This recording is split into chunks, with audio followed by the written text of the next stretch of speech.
For the House, a communication from the Speaker. The Speaker's Rooms, Washington, D.C., March 7th, 2024. I hereby appoint the Honorable Michael Guest to act as Speaker pro tempore on this day. Signed, Mike Johnson, Speaker of the House of Representatives. Pursuant to the order of the House on January 9, 2024, the Chair will now recognize members from lists submitted by the majority and minority leaders for morning hour debate. The Chair will alternate recognition between the parties, with time equally allocated between the parties, and each member, other than the majority and minority leaders and the minority whip, limited to 5 minutes. But in no event shall debate continue past 11:50 a.m. The Chair recognizes the gentleman from Pennsylvania, Mr. Thompson, for 5 minutes.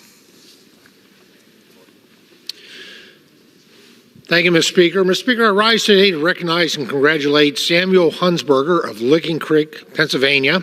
Samuel recently accepted a fully qualified appointment to the United States Military Academy in West Point, New York. Samuel is the son of Melissa and Larry Hunsberger, and is the grandson of Jane Hunsberger and the late Ronald Hunsberger of Licking Creek, PA. The late Audrey Woodkirk of New Bethlehem, Pennsylvania, and the late Burdette Woodkirk of Hazel Township, Pennsylvania. As a student at Keystone Senior High School, William is active in the classroom, on the athletic field, and on the stage.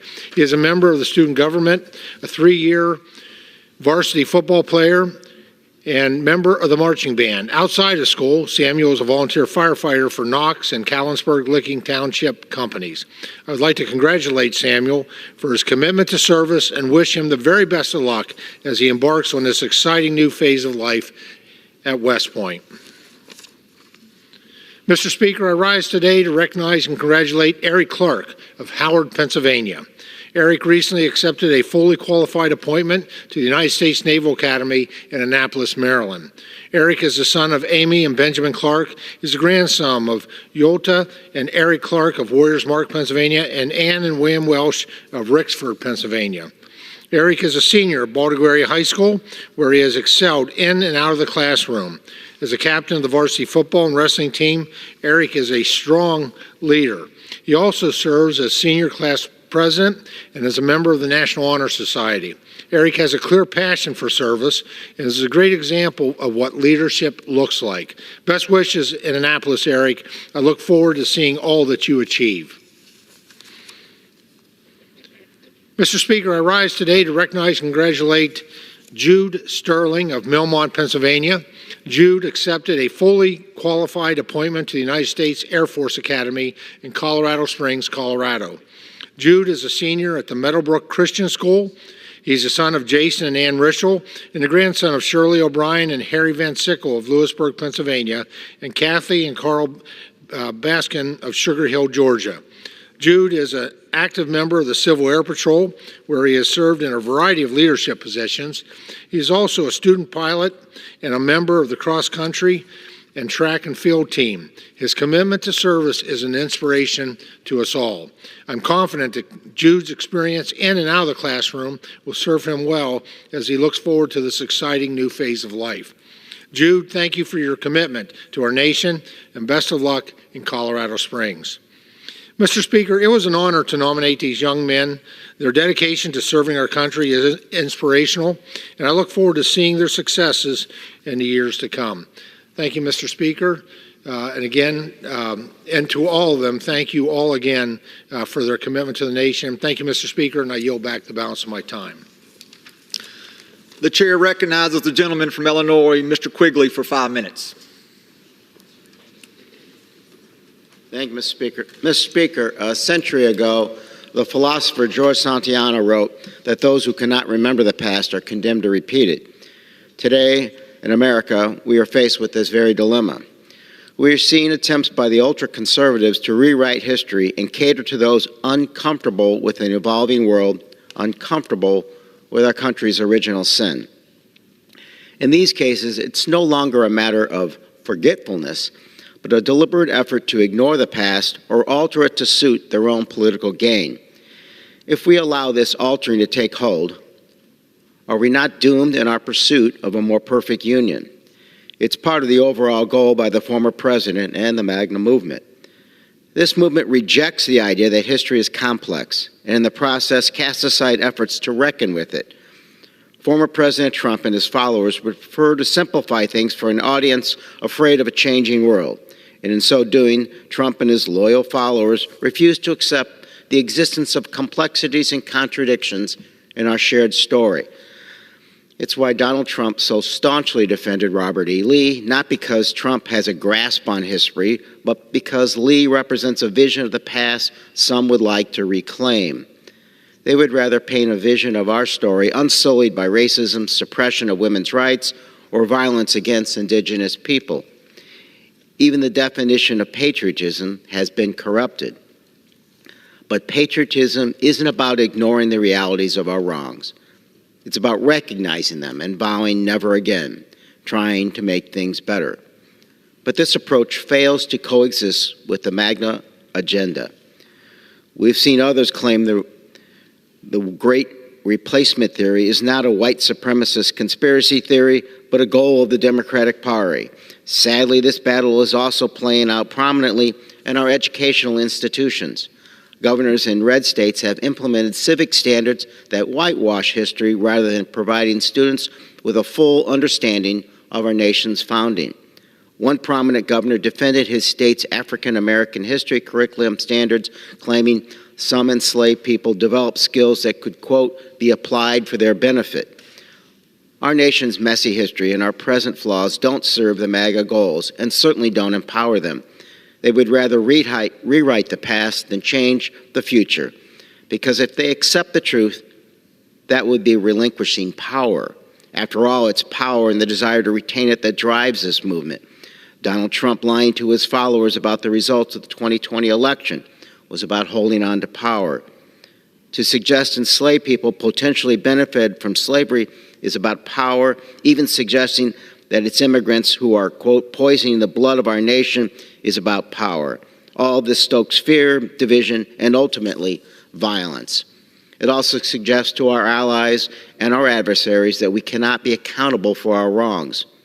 We must show that we stand with the truth, not denialism, that we don't accept lies about claiming the election was stolen, that we don't accept lies suggesting that black people benefited from slavery, recognizing that these lies have consequences. Today we are witnessing what the wrongful rewriting of history can lead to. Vladimir Putin continues to falsely claim Ukraine is part of Russia in an attempt to justify his war. We may feel as though something like this, the deliberate brainwashing of the public, can never happen here. Well, it can, and it is. We cannot allow this revisionist history to continue spreading so maliciously and so effectively, not only for how the world perceives us, but for our pursuit of a more perfect union. We must recognize the darker sides of the past and teach our children that recognition is not a criticism, it is a lesson. If we are to maintain a grip on reality in our history, we must start at the local level, especially in our schools. We must ensure our children are taught the truth about the past. We must keep working to uphold the truth at all costs, regardless of how agreeable it is. This is not an affront to our history or our values. It is a promise to build a better tomorrow. Thank you, and I yield back. The chair would remind members to refrain from engaging in personalities toward presumptive nominees for the office of president. The chair now recognizes the gentleman from California, Mr. LaMalfa, for 5 minutes. Thank you, Mr. Speaker. Well, I'm going to speak to you once again, about our atmosphere, climate, and most specifically about carbon dioxide, which has been weaponized in the argument around here with government agencies against the people as a tool, I think, to more take control of the economy and people's personal property. Carbon dioxide, I'll remind you, is 0.04% of the entire pie of our atmosphere. Oxygen, 21%, nitrogen, 78%, trace gases other than that, 0.03. Argon is much bigger in our atmosphere than CO2. Yet you would think that with the CO2 numbers creeping up slowly, it's the end of the world. Everything around here has to be run through a CO2 filter, a climate change filter. And it's much to the detriment of our economy and the U.S.'s position in the world. Now, most recently, the Securities and Exchange Commission has adopted rules on their own to decide that people are going to have to start disclosing their climate impact of how they operate their businesses. Climate impact. You're going to have to start accounting for your CO2 production and report that to a federal entity. Now, this is pretty much going to mean everybody if they're connected to a certain size of business and what have you. So suppliers, small suppliers to larger corporations that are caught in the snare of this will have to account for that. Let's say food production. Let's say you have ingredients that are placed into a larger recipe for food products that you would buy from maybe a larger conglomerate. But there's also individual small growers, say a carrot farmer, say a bean farmer. He's now going to have to disclose his CO2 production on his farm because he might be selling to a larger entity that is caught in the snare of the SEC. Where does this all end? How much time does an individual like that have to chase around and figure out what his CO2 impact is going to be, especially since it's only 0.04% of our atmosphere? And there's much debate about what amount of the CO2 is caused by human activity. Some want to say, oh, it's 50%. Others believe it's a very small, tiny percentage, like maybe 3%. So there's those that want to say, well, the science is settled, merely because they want to move on and take control over so many aspects of our economy. So what are some of the issues that we've seen outgrow that? We have what's known as ESG, environmental, social, and governance. Now, the country of Sri Lanka, just a few short years ago, decided to adopt and try and meet these ESG goals, much to the great harm of their economy. It almost collapsed good portions of their economy because they went whole hog as a whole country on that to try and adopt ESG goals. And so on the environmental side of the E, they forced farmers to completely convert to organic materials for their fertilizer and whatever pesticide products they were able to use organically. What immediately happened? Rice yields in the country dropped 20%. The price of rice went up 50% for consumers. And we saw that that blew a great big hole in the ag economy in that small country. Their country had to come in and start doing bailouts, basically, to help keep those farmers afloat until they finally caught their senses and abandoned a lot of those ESG goals. They're also an important tea exporter, which it caused their exports to fall, and they lost hundreds of millions of dollars on that as well. And so their economies collapsed by trying to meet some arbitrary ESG goal brought on by outsiders that really have this idealistic elite whim of what people should be doing instead of what actually works. So I run this all by you here is that the Biden administration has been causing this kind of harm on our own economy in this country. And the focus of every agency seems to be climate, climate, climate all the time, because of a tiny increase in CO2. CO2 is a rounding error in the overall atmospheric chart here. And the increase of that is minute. So how much of it do you blame on human activity versus what might be happening with other naturally occurring issues? So what do we have? Our economy is being outclassed by China and others in the Pacific Rim that can produce at will, and they're the much larger so-called polluters than we are of CO2. So do you want to have a situation where we can actually have a better control and reasonable regulations on how things are produced in this country? We want to export it all to China and places like that and have basically almost no control on how they're doing that. So what we're going to hear tonight, the president's going to be in this room. He's probably going to talk a whole bunch about climate and some new initiatives on that. Instead, why doesn't he focus on something that could have immediate help for the devastating things going on our border in this country? 8 steps he can take with a swing of a pen to clean up our border problems instead of blaming Republicans for his mess. I yield back. The chair now recognizes the gentlewoman from Michigan, Ms. Tlaib, for 5 minutes. Mr. Speaker, I'm from Motown, where our music has changed the world in so many incredible ways forever. But artists in my district and across our country are struggling to make ends meet in an industry where the money just keeps going to executives and shareholders. It would take more than 800,000 streams per month to make equivalent of $15 an hour. In the vast majority of our artists are on platforms like Apple Music, Spotify. And one of the things that, even for them, they never ever get to 800,000 streams in a year. This is a big deal.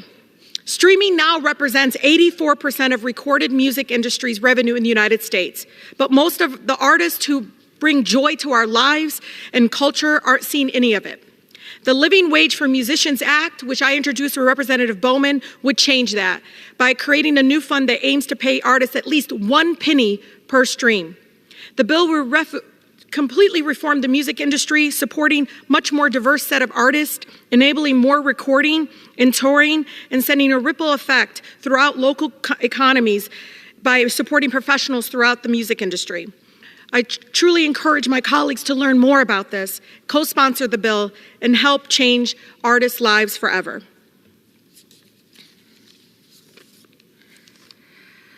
Our community is deeply saddened by the loss of Chef Max Hardy, a Detroit native who was a trailblazer in his advocacy to end hunger.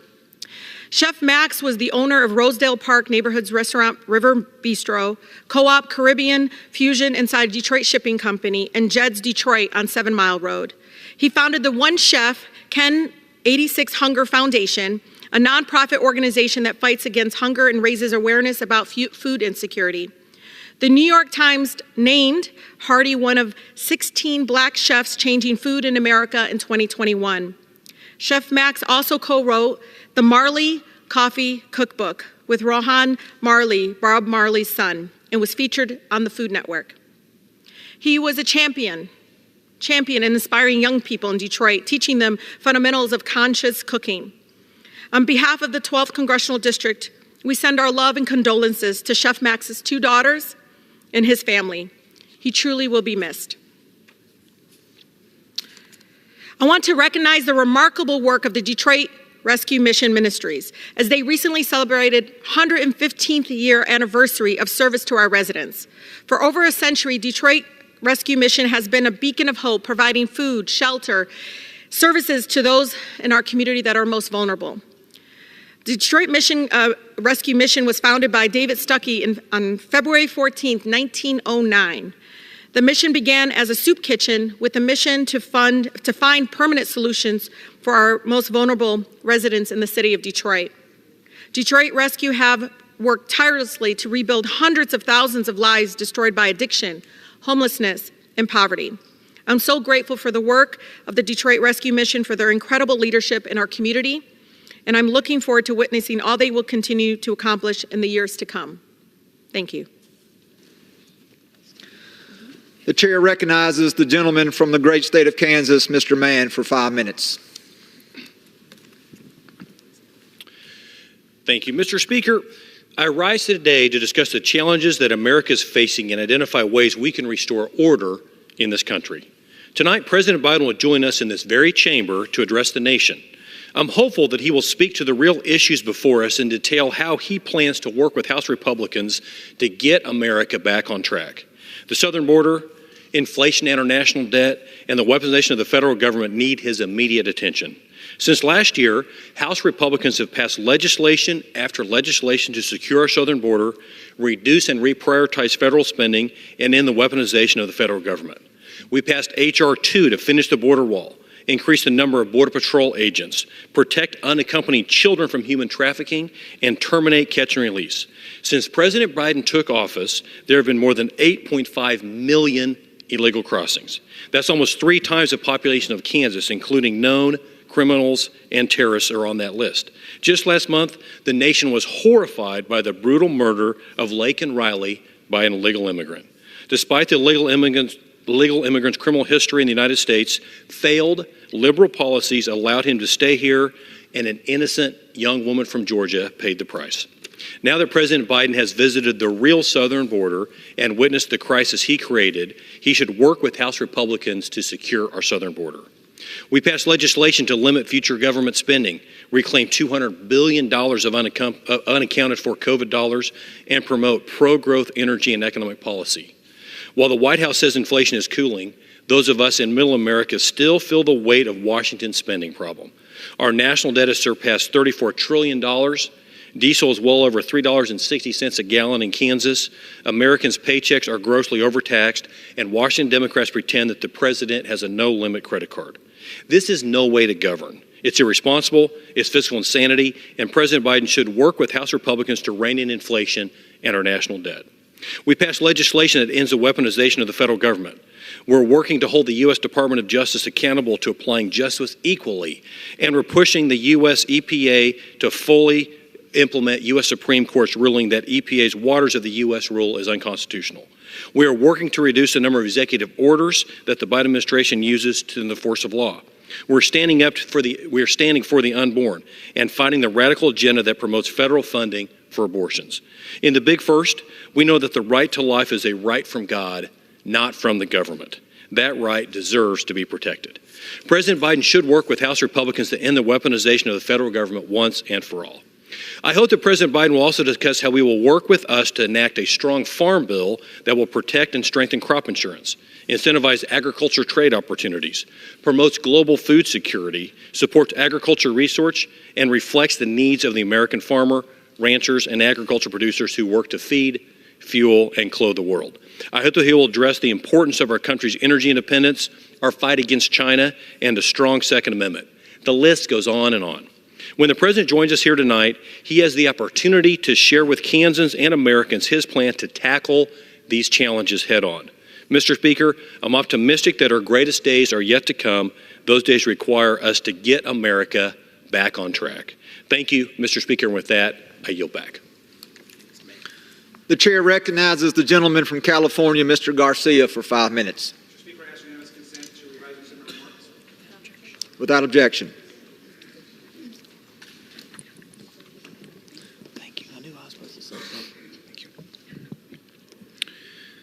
Mr. Speaker, House Republicans have finally decided to have Hunter Biden testify in public on their sham impeachment into President Biden. Now, the American people will soon see what we all saw behind closed doors, that there is zero evidence of any wrongdoing by President Biden, who had no involvement in any of Hunter's business dealings. Absolutely none. And we'll continue to call out these lies. But let's take a look at the star witnesses that the House majority has brought forward in this political stunt impeachment. We have Alexander Smirnov. We know is an indicted Russian asset. He's been indicted for lying, by the way, and working with Russian spies. We have another who turned out to be a spy for China and actually sold weapons to Iran. And a third is right now serving a 14-year sentence in prison for fraud. I mean, you can't make this stuff up. We also, of course, recently have learned about another disgraced con man who colluded with the Trump campaign. All star witnesses of the Republican majority. And of course, we shouldn't forget Rudy Giuliani and his grand conspiracy theories, which is all the House majority is left with. Now, the GOP insists on impeaching President Biden at whatever the cost, all to help Donald Trump get reelected. Now, Donald Trump was impeached twice for his crimes and faces 91 felony charges, and he's desperate for revenge. If there's anyone we should be investigating, it's the Trump crime family and Jared Kushner's $2 billion deal from the Saudi government, which he received just weeks after leaving the White House. The one person that was in charge of the Middle East envoy, then receives $2 billion into an investment fund. We know that the Saudis spent hundreds of thousands of dollars in Trump properties. That is a real scandal and should be investigated. It's time to end this impeachment scam and get back to work for the American people. And with that, I yield back. The chair recognizes the gentleman from Arizona, Mr. Ciscomani, for 5 minutes.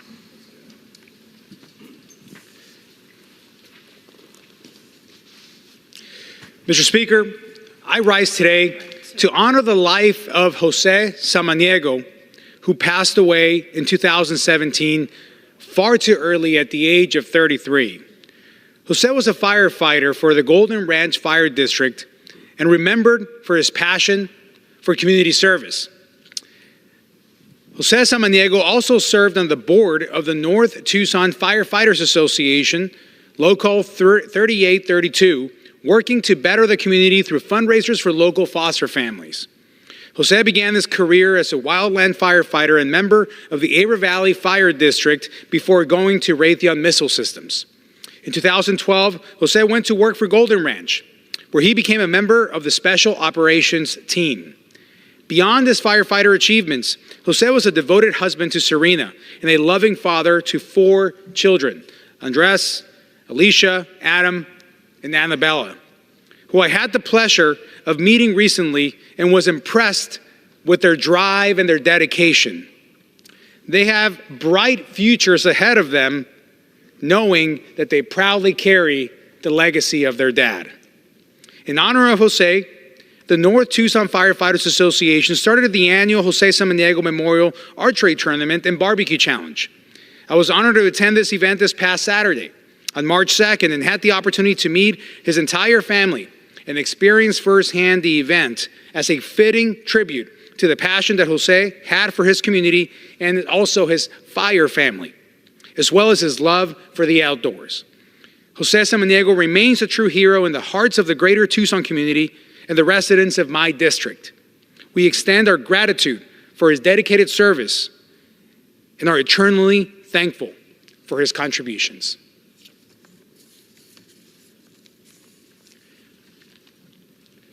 Mr. Speaker, I rise today to recognize Minidito and its owners, Jimmy and Ernie Lopez. Minidito, the Lopez family's restaurant, has been a staple in Tucson for 72 years. Jimmy and Ernie's grandparents, Ernesto and Alicia Lopez, first opened the restaurant doors in 1952. Since then, the Lopez family has tirelessly upheld Minidito's legacy for 3 generations. Arizonans and visitors from across the country and around the world have stood in line for hours to get a taste of their renowned chile rellenos and enchilada-style burritos as well. Over the last 7 decades, Minidito has also had some notable guests, including then-President Bill Clinton, who visited the restaurant in 1999. As Jimmy and Ernie begin a well-deserved retirement, Laura and I want to thank them and the entire Lopez family for their contributions to our community.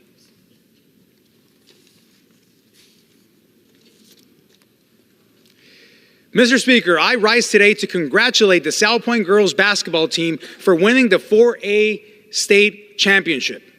In an exciting game, they secured victory over Gilbert's Mesquite High by a score of 59-49. This marks the Lancers' second state championship in the last 3 seasons. Their hard work and perseverance over the past season has been truly commendable. I am proud to represent such dedicated student athletes, determined coaches, and supportive parents. Congratulations to Coach Joseph Lovano and this talented team for a well-earned title.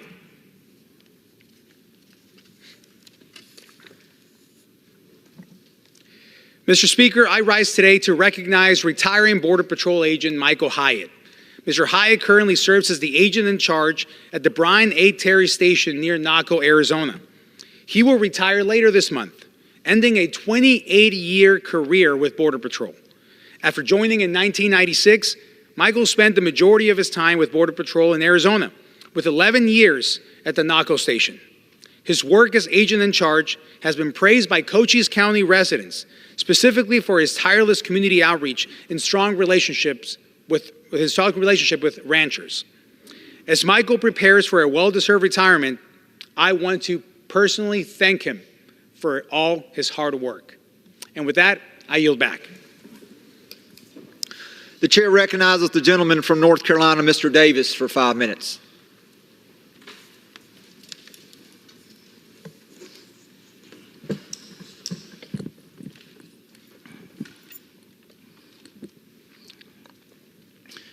Mr. Speaker, at the young age of 109, Cassie Smith voted on the first day of this year's primary and was among the first in North Carolina to do so. Miss Cassie, also known as Ma Cassie by neighbors and friends in her Brattleboro community, is a living and walking symbol of our democracy. I'm honored to welcome her to Washington, D.C.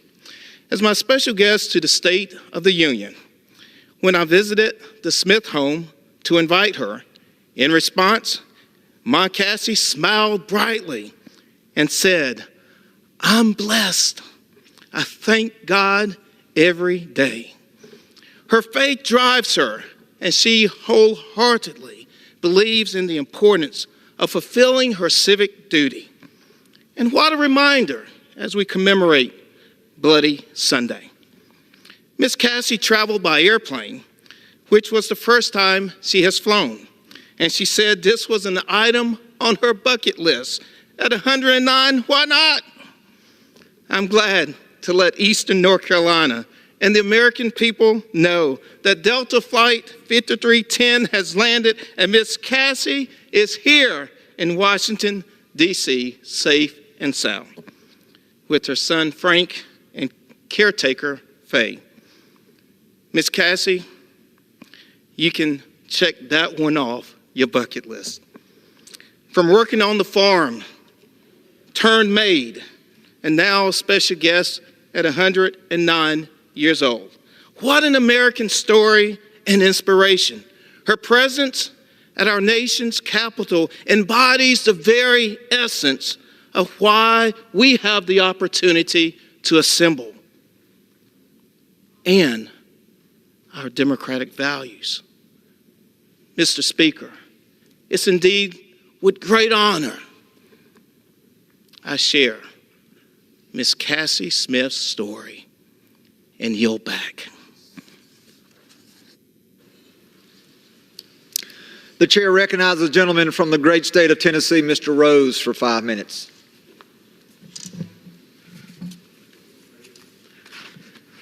Mr. Speaker, I was troubled to recently hear that former Chief of Border Patrol Raul Ortiz never spoke to either President Biden or the Vice President and so-called border czar Kamala Harris in the 2 years he headed up security at our southern border. In a recent interview, Chief Ortiz said he never had a single conversation with either of them. He went on to say, quote, "That's a problem, given that he commanded 21,000 border patrolmen." I'd argue it's more than a problem. At the very least, it's an indication that border security was never and has not been a priority for our commander-in-chief. It's a bit like abandoning a soldier on the battlefield. Mr. Speaker, because of the policies of the Biden administration, Ortiz had to endure an unprecedented surge of illegal immigration month after month in his 2.5 years at the helm. There were more than 5 million illegal immigrant encounters and 1.5 million gotaways during that period. His patrolmen seized more than 50,000 pounds of fentanyl at the southern border by the time of his retirement at the end of last June. When asked about whether the White House was sending mixed messages to Mexico, Central America, and beyond, he said without hesitation, yes. That mixed messaging was heard loud and clear when President Biden was on the campaign trail in 2019 and said that the United States could take another 2 million immigrants, quote, in a heartbeat. The message that got even louder after he took office, in no time, he halted border patrol activity, wall construction, and ended the successful Remain in Mexico asylum policy. It's also important to consider that Ortiz was at the helm when Title 42 was lifted. All of the experts warned that an unprecedented surge in illegal immigration would follow if that authority was lifted. Nevertheless, the Biden administration fought tirelessly for its end. Imagine overseeing the border and not getting a single call from those undoing years of border policy. Imagine the stress, the staffing challenges, the human trafficking and drug crime, all happening with the stroke of a pen and without your input. Under the Biden administration, we've seen an unprecedented abuse of parole authority. resulting in more than 1 million immigrants being allowed to enter the United States. The president clearly kept that 2019 campaign promise, and it appears he kept his border officials in the dark in the process. Ultimately, a phone call won't solve this crisis, and we don't need new immigration laws to solve the invasion at the southern border. Don't be fooled by the Democrats and the president calling for new legislation and resources. What we need is a president willing to enforce existing law and one who will prioritize the men and women who protect our borders over those crossing them illegally. The main need for new legislation is to force the president to enforce existing laws and to complete the border wall. And the House passed that legislation, the Secure the Border Act of 2023, almost 10 months ago, only to have it sit idly on the Senate side and be ignored. With that, I yield back. Thank you, Mr. Speaker. The chair recognizes the gentlewoman from California, Ms. Barragán, for 5 minutes.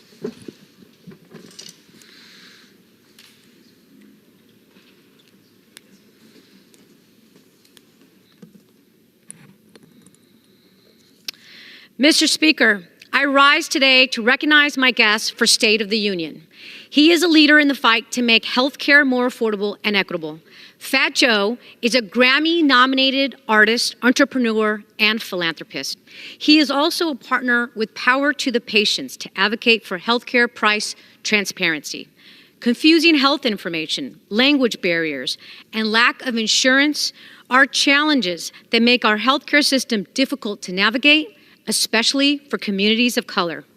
Because of high out-of-pocket costs, insured patients can still face enormous medical bills, and uninsured patients are more likely to face unnecessary hospital fees.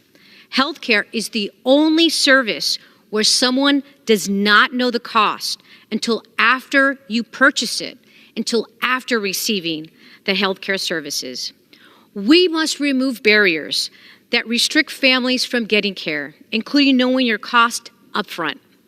This builds upon the work of President Biden and House Democrats to put people over politics, to lower the cost of health care coverage and lower drug prices. Fat Joe's work to highlight the need for price transparency is necessary to reduce health care costs for American families. I'm proud to welcome him back to the Capitol as my guest.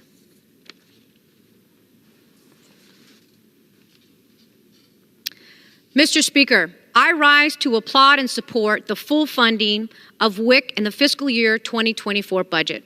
For 50 years, WIC has delivered quality nutrition benefits and breastfeeding support for almost 10 million American families, including almost 1 million pregnant women, breastfeeding mothers, and children in California. As chair of the Congressional Hispanic Caucus, I hear stories every day of how essential WIC is to Latino families in America, with more than 6 million Latino women and children enrolled. Last year, the Hispanic Caucus joined the Black Caucus and the Democratic Women's Caucus to send a letter to congressional leadership to urge them to fully fund WIC. For months, House Republicans insisted on harmful funding cuts, which put women and children's health at risk. House Republicans worked tirelessly for a $1 billion funding increase to meet the basic needs of the program. This week, House Democrats were successful in our efforts. Moms and their babies and pregnant women who rely on WIC can breathe a sigh of relief. Their access to their benefits will continue. House Democrats will continue to keep up the fight in Congress towards an America where no one goes hungry. I yield back. The chair recognizes the gentleman from Nebraska, Mr. Bacon, for 5 minutes. Thank you, Mr. Speaker. I rise today to recognize a leader from our district who has created jobs and changed lives, all while growing the largest African-American owned business in the state of Nebraska and the largest private mixed-use development investment in North Omaha. Carmen Tapio is currently the CEO of North End Teleservices, which has soared to the Incorporated 5,000 list of fastest growing companies for the last 4 years, injecting over $306 million into Nebraska's economy. She established Forever North Real Estate to help reimagine North Omaha and set it on a promising path where a community can work, live, and play.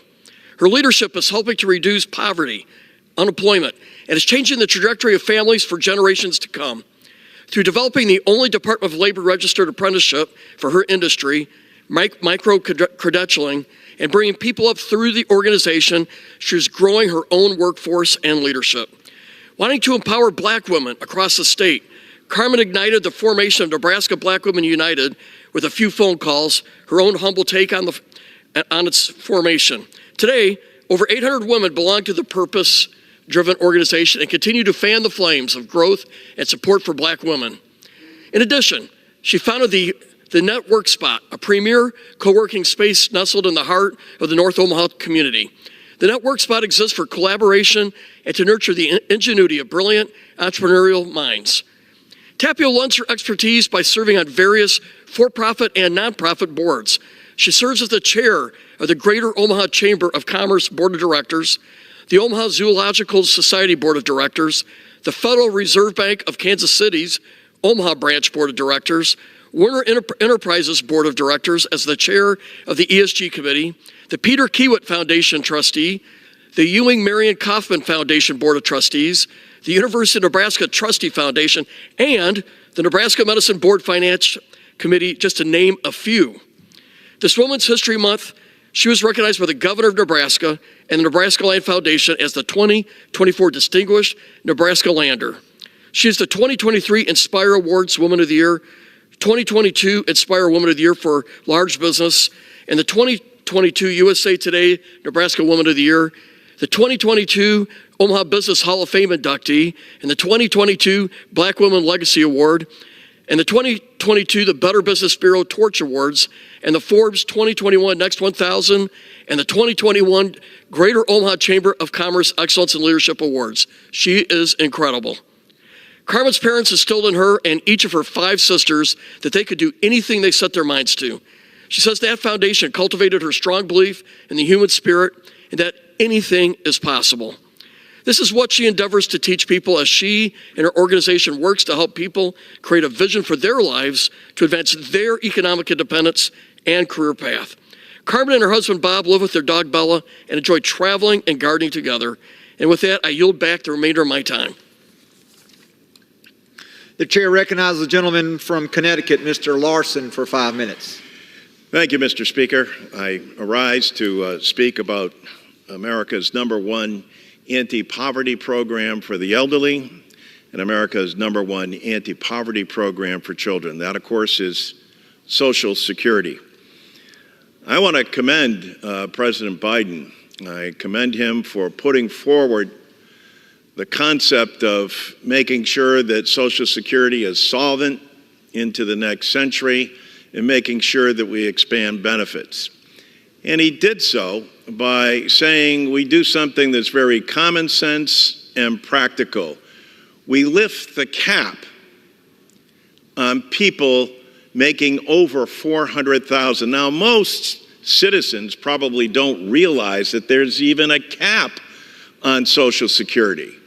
But why is it that all individuals shouldn't have to pay into the system? We have a poster here, and God bless these wealthy individuals that are able to achieve great success and vast sums of money. But why should a person making $30 or $50 or $75 or $100,000 pay throughout the year for their Social Security when these wealthy individuals will pay about a minute into the beginning of the year? Just last month was the last time that millionaires would pay anything into the system. President Biden has said, let's scrap the cap on people over $400,000. I have many town halls where I ask people in the audience, raise your hand if you're making more than $400,000. So far, I haven't seen a single hand go up. And yet they're exempt from participating in what is the nation's #1 insurance program for the elderly and also for children. And by the way, especially in this time of deficit talk, etc. It's completely paid for. This is a real kitchen table issue because 10,000 baby boomers a day become eligible for Social Security. And they're sitting there and asking, well, why is it that Social Security hasn't been enhanced? Because the only body that can do that is the United States Congress. And it hasn't done anything since 1971 to enhance the program, Mr. Speaker, and to make sure that people are paying their fair share. So the fair thing to do here is to scrap the cap, which would extend solvency of Social Security instead of having it limit, but also would be able to provide benefits to people, including a COLA that actually works on behalf of our senior citizens, including a across-the-board increase for everyone on Social Security, since it hasn't been increased since 1971. Making sure that people who are currently paying taxes on their Social Security don't have to do so. And how are we able to do that? By having people pay their fair share. People who don't pay, in many instances, a penny into FICA.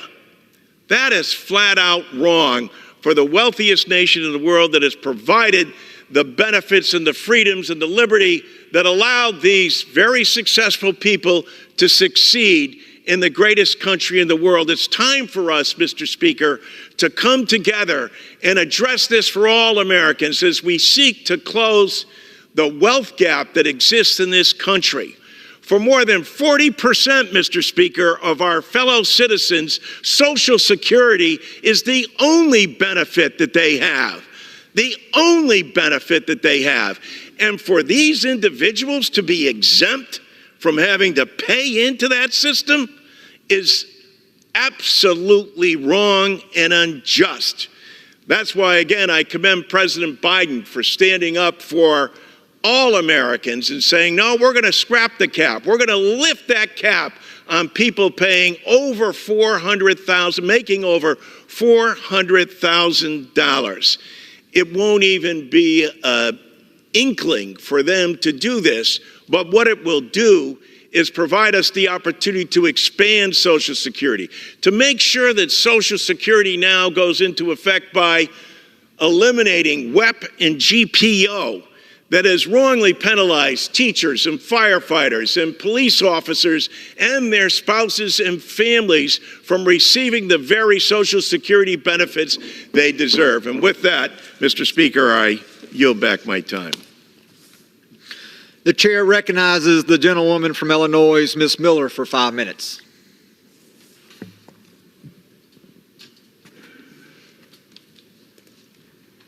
Thank you, Mr. Speaker. On his first day in office, Biden signed an executive order overturning every border security measure established during the Trump administration and paving the way for 11 million foreign nationals to enter our country illegally.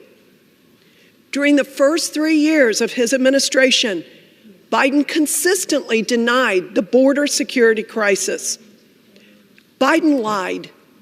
Biden and his staff falsely claimed that the border was secure.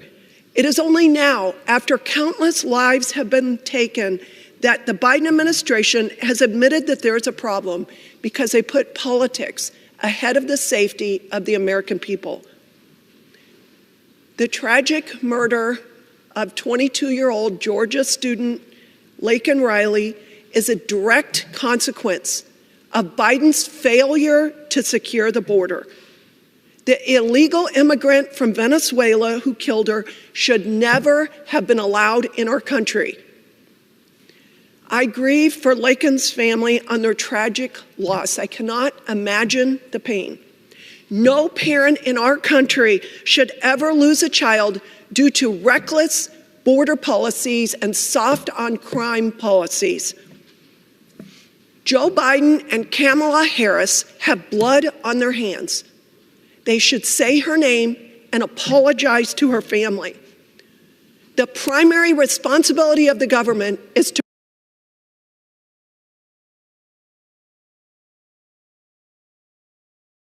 protect the American people. Instead, Biden has opened our borders to an invasion of military-age men and put American lives in danger.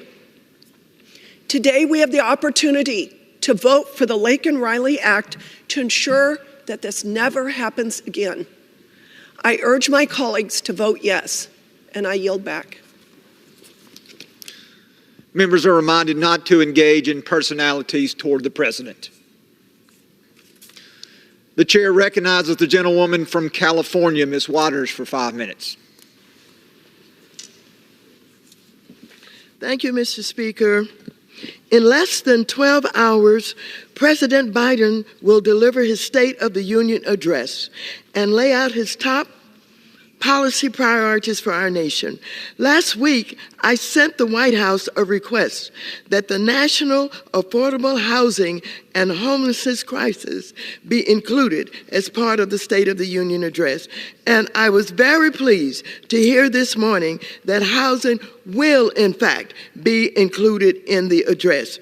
Mr. Speaker, I don't have a special guest. All of the people of this country are my special guests today. I'm speaking to them about this critical issue of housing and the need to take the people off the street. Unfortunately, the homeless on the street and in tents and broken down RVs will not hear this message tonight, but they expect their members of Congress that they elect to office to speak up for them. I speak for them. I fight for them, and I expect everybody, Democrats and Republicans, to fight for the people in America who are homeless, who are looking for better and decent housing.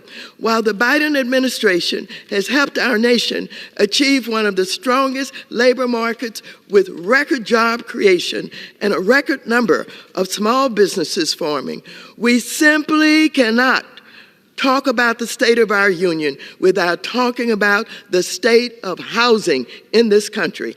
Housing is a critical part of every person's well-being, the largest part of family budgets, and a major part of our economy. Yet, rising housing costs continue to make up nearly 70% of core inflation, outpacing modest wage gains. To put it in plainer terms, Americans are making more money, but housing costs are so extreme that the extra money in their pockets still isn't enough. Indeed, more renters and homeowners are paying a greater share of their income on housing than ever before. Since 2020, home prices have skyrocketed by 47%. Rents have increased by 40% during that same time frame. It's no wonder that families in nearly every income bracket are feeling the pain of one of the worst housing and homelessness crises in our nation's history. Today, a record 653,100 people are experiencing homelessness nationwide, as we saw a sobering 25% spike in the number of people who are experiencing homelessness for the first time in their lives between 2022 and 2023. I'm talking about people we call our neighbors, family members, students, teachers, and frontline workers, elderly Americans who should be enjoying retirement, are one of the fastest rising groups of people experiencing homelessness. This is simply unacceptable. While the state of our nation's housing is bleak right now, this doesn't have to be our future. We know how to solve the housing crisis. During the pandemic, Democrats secured unprecedented levels of housing relief through bills like the American Rescue Plan Act, which promoted equitable economic recovery, spurred more development of affordable housing, and helped nearly 3 million people experiencing the risk of homelessness. Over 12 million people successfully avoided eviction or foreclosure thanks to these investments. In short, Democrats prove what we can accomplish with substantial targeted investments in housing, and we should use this as a blueprint to finally end this crisis. During this Congress, however, People on the opposite side of the aisle, the Republicans, have tried to defund federal housing programs and even passed a bill to make home ownership more, not less expensive. As the top Democrat on the House Financial Services Committee, I commit to press the fight in Congress to secure robust investments in fair and affordable housing. I've introduced my groundbreaking housing bills, again, including the Housing Crisis Response Act, the Ending Homelessness Act, and the Down Payment Toward Equity Act.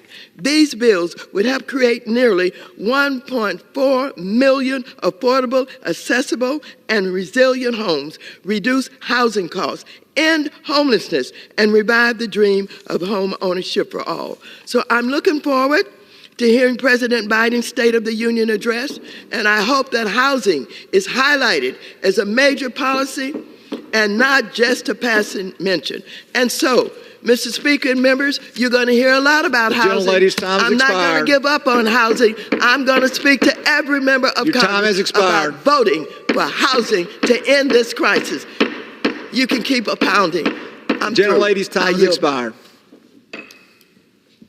The chair recognizes the gentleman from Florida, Mr. Gates, for 5 minutes. I was so furious but not surprised when I saw the Bloomberg News report that the Biden administration is now considering draining $200 million out of Army reserves to send more money to Ukraine. The move would target reserve funds that this House has authorized and appropriated for this particular purpose, a purpose that is worthy, certainly more worthy than continuing involvement in the conflict in Ukraine that could lead to tragic escalatory accident. And I can't even believe this is a controversial view to take on this floor, but I believe that the U.S. Army reserves should actually be for the U.S. Army. And by the way, it's not as if we don't have needs for our Army. How about the families of our soldiers? Right now, childcare is a real problem. We've got Army soldiers that are driving an hour and a half or more each way just to drop off their kids at childcare. We could invest that money in our military families. I could take you to the Army town of Crestview, Florida, in my district, where the school counselors who are still helping Army families deal with the lingering effects of just deployment after deployment after deployment. They could use more resources. They tell me, Congressman, if we had more resources for these Army families, they could improve quality of life and improve mental health. And not for nothing, but the Army was taking a leading role in hypersonics for our country, where we have fallen behind China. If we've got an extra $200 million laying around the Army, how about we invested in making sure that with hypersonic weapons, we can hit a moving target? I don't know, like China can. But no, indeed, we see this attempt to drain resources away for Ukraine. When Joe Biden talked about campaigning for the soul of the nation, I just assumed it was our nation, not Ukraine. And Ukraine is no Garden of Eden for democracy. Senator Lee pointed out in a report that the CIA had to directly confront Zelensky about his own personal corruption. In Ukraine, they've canceled the presidential elections. Call me old-fashioned, but I actually prefer democracies that hold elections rather than canceling elections. And while there were many concerns about the death of Navalny appropriately, people forget the fact that Zelensky jailed a journalist, Gonzalo Lira, and that journalist died in a Ukrainian prison. So tonight you will hear President Biden come into this House. And the one thing that President Biden has in common with the American people is that both were far better off 4 years ago. Joe Biden physically and the rest of us economically. Now, as a member of the House Armed Services Committee, I will call for an investigation of any efforts to drain U.S. reserves to go and fund this war in Ukraine, and I would invite my fellow members of the Armed Services Committee to join me. And Democrats, you know what this reminded me of? When all the Democrats were crying alligator tears about President Trump using DOD money to go fund the wall. And you may accuse me of hypocrisy now because I supported President Trump in that endeavor, but I don't like the Biden administration going beyond what we set forth with our Article I powers. But at least if I'm being a hypocrite, I was doing so for the defense of America's borders and America's interests to stop an invasion that is killing hundreds of thousands of people through the introduction of fentanyl, and an invasion that is diminishing the economic prospects of working people in this country. When they're hypocrites, Mr. Speaker, they serve as hypocrites so that they can go and fund the pensions of government workers in Ukraine. And not for nothing, but it wasn't that long ago that we found a person connected to the defense industrial complex in Ukraine exiting the country with $1 million in U.S. cash in a shoebox. The corruption is real. America's interests are illusory, and we should never drain $200 million out of our family or out of our army that should go to military families, that should go to soldiers, and that should go to America's capabilities. It is America's capabilities that will define whether or not we hold the high ground, not which guy in a tracksuit is running Crimea. I yield back.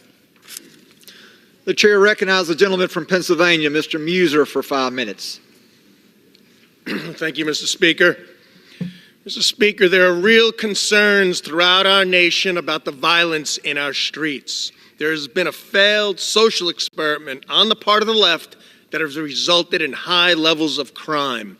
Left-wing officials, Mr. Speaker, have defunded and discredited police forces across the country, as well as appointed and elected liberal prosecutors who are not prosecuting. The facts don't lie.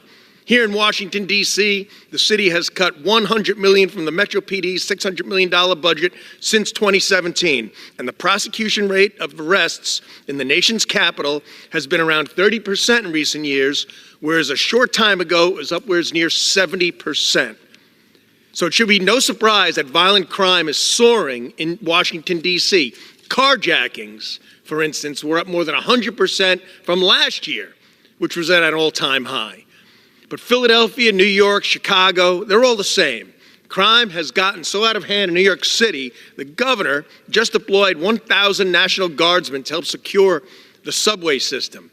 But it's not just in the cities. This radical ideology has expanded into the suburban communities, and crime has come along with it.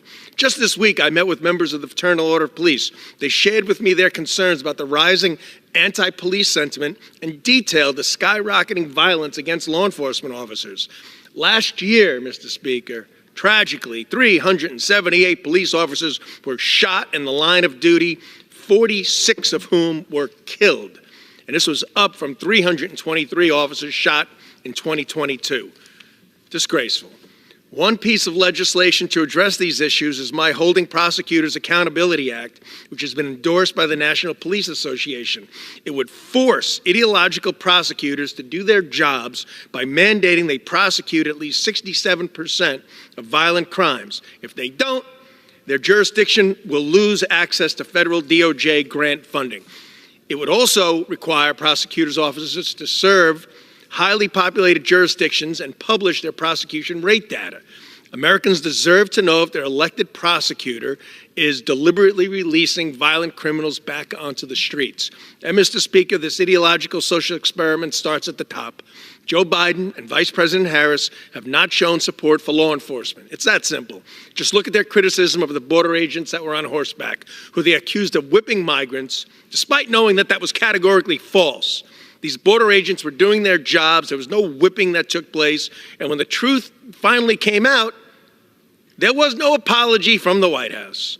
And when Vice President Harris had the opportunity to disavow the defund the police movement during an interview on The View, she refused to answer, showing an utter lack of support for the brave men and women who protect and serve our communities. This is, Mr. Speaker, a stark contrast from the former president, who would speak strongly in favor of police officers and backing the blue. President Trump sent a clear pro-law enforcement message, but now, under President Biden, we're dealing with rampant smash and grab situations, crimes, migrant crime due to our open borders, out of control violence in our streets, and gangs riding around on dirt bikes, victimizing innocent citizens and small businesses. We have a serious issue before us that has been created over the last 3 years, and as a society and as elected officials, we need to come together to correct course, or the American people must elect those that will make national security and public safety job one. Mr. Speaker, Under the past Trump administration, there was no invasion of the Ukraine, there was peace in the Middle East, and there was less tension between China and Taiwan. As well, the terrorist state of Iran was defunded because of the strict sanctions on their oil exports. But today, Biden's weaknesses on the world stage has plunged the world into chaos. We're now dealing with a horrific invasion by Putin into the Ukraine. The Middle East went from peace to chaos, with hostage-taking, massive slaughters, and death. And many parts of our neighboring country, Mexico, have turned into gangland due to the border policies from this administration.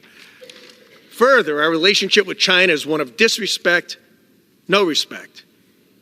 And Iran is now enormously well-funded and responsible for the bulk of terrorism that exists worldwide, from Hezbollah to the Houthis to Hamas. Despite this, we have an administration that has an irrational affinity for gaining some sort of deal or agreement with the terrorist state of Iran. And perhaps what's worse, Mr. Speaker, there is no plan to take corrective action once again. It's just more of the same. And they're asking the American taxpayer to fund the results of the Biden administration's disastrous geopolitical policies. As former Secretary of State Mike Pompeo put it, this is an America that is on its back foot. Our friends don't trust us, and our adversaries insufficiently fear us, Mr. Speaker. I could not agree with him more, and I yield back.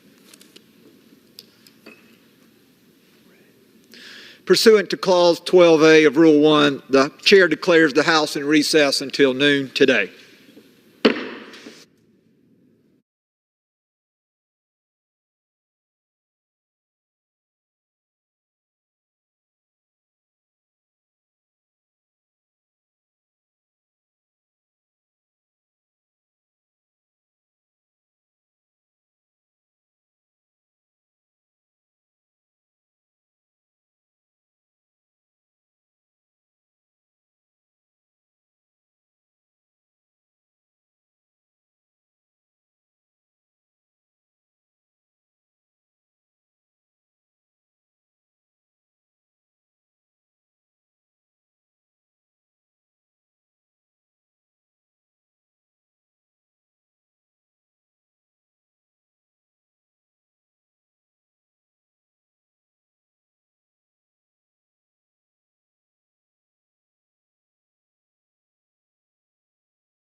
The House will be in order.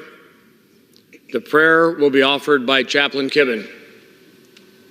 Would you pray with me? God of all creation, bend your ear toward the earth and hear the cries of your people imprisoned by their adversaries, stolen from their lives and loved ones, and held captive by hatred. There are countless men, women, and children across the globe who are victims of heartless cruelty. But on this day, we lift up those who remain held hostage in Gaza after 5 months, especially our own countrymen, Eden Alexander, Itai Chen, Sagoy Dekel Chen, Omer Nutra, Hirsch Goldberg Pollen, and Keith Siegel. Ever-present one, we pray the Akenu with their loved ones and their communities, asking that you have mercy upon them and bring them out of their suffering to relief, from darkness to light, from subjugation to redemption, now, speedily, and soon. And may the righteous memory of those who have died at the hand of their captors be a powerful testimony to remember that in atonement all the ends of the earth will turn to you, O Lord, and bow before you. O Lord, be not far from us. You are our strength and the deliverer of all those who endure the interminable wait for the return of these our brothers. In your merciful name we pray. Amen. Amen. The chair has examined the journal of the last day's proceedings and announces to the House the approval thereof. Pursuant to Clause 1 of Rule 1, the journal stands approved. The Pledge of Allegiance will be led by the gentleman from Missouri, Mr. Alford. Please join me in the Pledge of Allegiance to the flag of the United States of America. I pledge allegiance to the flag of the United States of America and to the republic for which it stands, one nation, under God, indivisible, with liberty and justice for all. The chair will receive a message. Mr. Speaker, messages from the Senate. Mr. Speaker, Madam Secretary. I have been directed by the Senate to inform the House that the Senate agreed to, without amendment, H. Conrad's 93, concurrent resolution providing for a joint session of Congress to receive a message from the President. The chair will entertain up to 15 requests for 1-minute speeches on each side of the aisle. For what purpose does the gentleman from Pennsylvania seek recognition? And revise and extend my remarks. Without objection, the gentleman is recognized for 1 minute. Well, thank you, Mr. Speaker. Mr. Speaker, I rise today to recognize the Pennsylvania 4-H members who received the Diamond Clover Award at the recent 4-H State Leadership Conference. 4-H is a youth development program under the U.S. Department of Agriculture. The program's main goal is to educate our nation's youth on pivotal skills and responsibilities to develop them into outstanding citizens. As chairman of the House Agriculture Committee, I'm enlightened to see the work of USDA's programs paving the way for youth. In total, there were 24 Diamond Clover Award winners from 13 counties across Pennsylvania. I'm especially proud to say that out of those 13 counties, three of them are from my district, Pennsylvania 15. Special congratulations to Hannah Trigg from Center County, Phaedra Bauer from Clinton County, and Crystal Clark from Potter County. Congratulations to all of you on your hard work and this recognition. I wish you the best of luck in your future endeavors. Thank you, Mr. Speaker, and I yield back the balance of my time. For what purpose does the gentleman from Massachusetts seek recognition? Without objection, the gentleman is recognized for 1 minute. Mr. Speaker, we cannot ignore the suffering happening in Gaza. Children dying of malnutrition, no food, no clean water, no medicine, over 2 million people starving in desperate need of help. The October 7th attack by Hamas against innocent Israeli civilians and the taking of hostages are horrific crimes. But I am horrified by Prime Minister Netanyahu's response. His government's actions against civilians in Gaza are intolerable and wrong. U.S. law says no aid shall be furnished under the Foreign Assistance Act or the Arms Export Control Act to any country that, I quote, restricts directly or indirectly the transport or delivery of United States humanitarian assistance, end quote. President Biden, if the Netanyahu government continues to keep humanitarian aid from entering Gaza at the scale required to meet the needs of the people of Gaza, then you must, Mr. President, use the full leverage of U.S. law to get the trucks rolling again. The lives of millions are counting on you. I yield back. For what purpose does the gentleman from California seek recognition? Without objection, the gentleman is recognized for 1 minute. Thank you, Mr. Speaker. President Biden is going to be in this chamber in just a few hours. I'm going to hope for a positive outcome on this, in that up to this point, the border policy that he and his administration have put in place has been disastrous.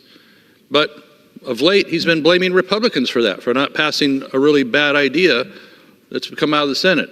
Well, we have taken responsibility. We passed H.R. 2 very early in this session and sent it over to the Senate, where Mr. Schumer has ignored that. So I hope the President will call on Mr. Schumer and the Democrat senators to take that bill up over there and have the really strong reform on border strengthening that we need. But if they don't, there's still 8 actions right here the President could be doing. End catch and release, reinstate Remain in Mexico Act, and 6 other ideas that actually were in place when President Trump was in charge. And he rescinded on day 1. He could do this with a stroke of the pen without Congress having to fight over on a partisan deal of how to figure this out on legislation. President Biden could do this. I'm going to hope tonight, instead of blaming Republicans, he will take action and use his pen to put these constitutional pieces back in place. I yield back. For what purpose does the gentleman from North Carolina seek recognition? Mr. Speaker, I ask for unanimous consent to address the House for 1 minute to revise and extend. Without objection, the gentleman is recognized for 1 minute.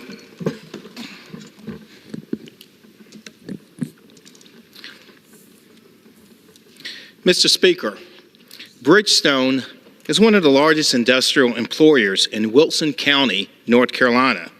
It's celebrating 50 years. The facility manufactures passenger and light truck tires. There are 1,900 employees at this site. The facility is rated #1 globally in 19-inch tire production. It has received several certifications and awards, including the Rising Star in the North Carolina Department of Labor's Carolina Star Program and the International Sustainability and Carbon Certification Plus. Eastern North Carolina is most grateful to each of the hardworking team members at this essential facility. Congratulations, Bridgestone, on a job well done in reaching this remarkable milestone. Happy 50th anniversary. Thank you, Mr. Speaker. I yield back. For what purpose does the gentlewoman from California seek recognition? Unanimous consent to address the House for 1 minute. Without objection, the gentlewoman is recognized for 1 minute.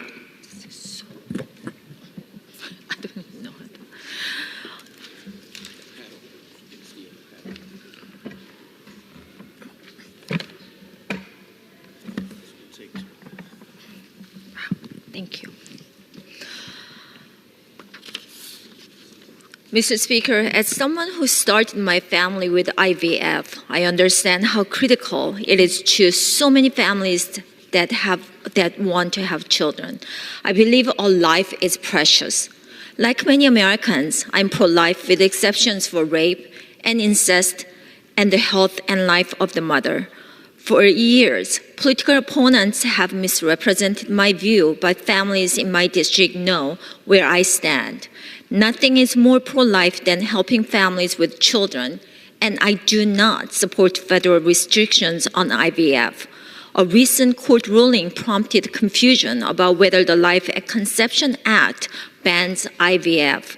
I'm removing myself from the bill because it could create confusion about my support for the blessings of having children through IVF. Mr. Speaker, I hereby remove my name as a co-sponsor of H.R. 431.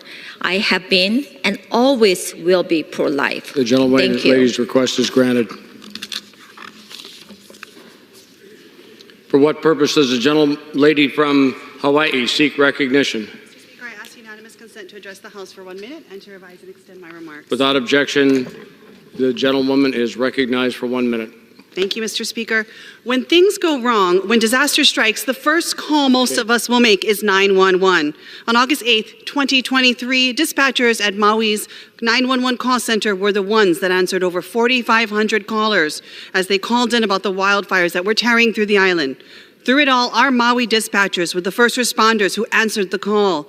Many of them were desperately waiting to hear from their own loved ones, some of whom did not make it. They operated under incredible stress, absorbing the panic and terror of the callers, providing comfort and direction. There is no doubt in my mind that on that fateful day, they saved lives.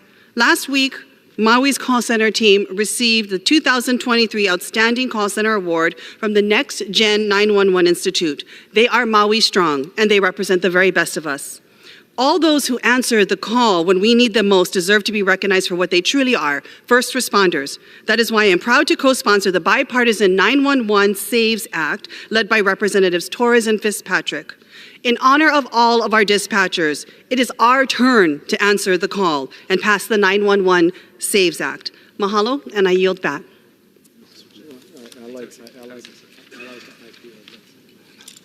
What purpose does the gentleman from Tennessee seek recognition?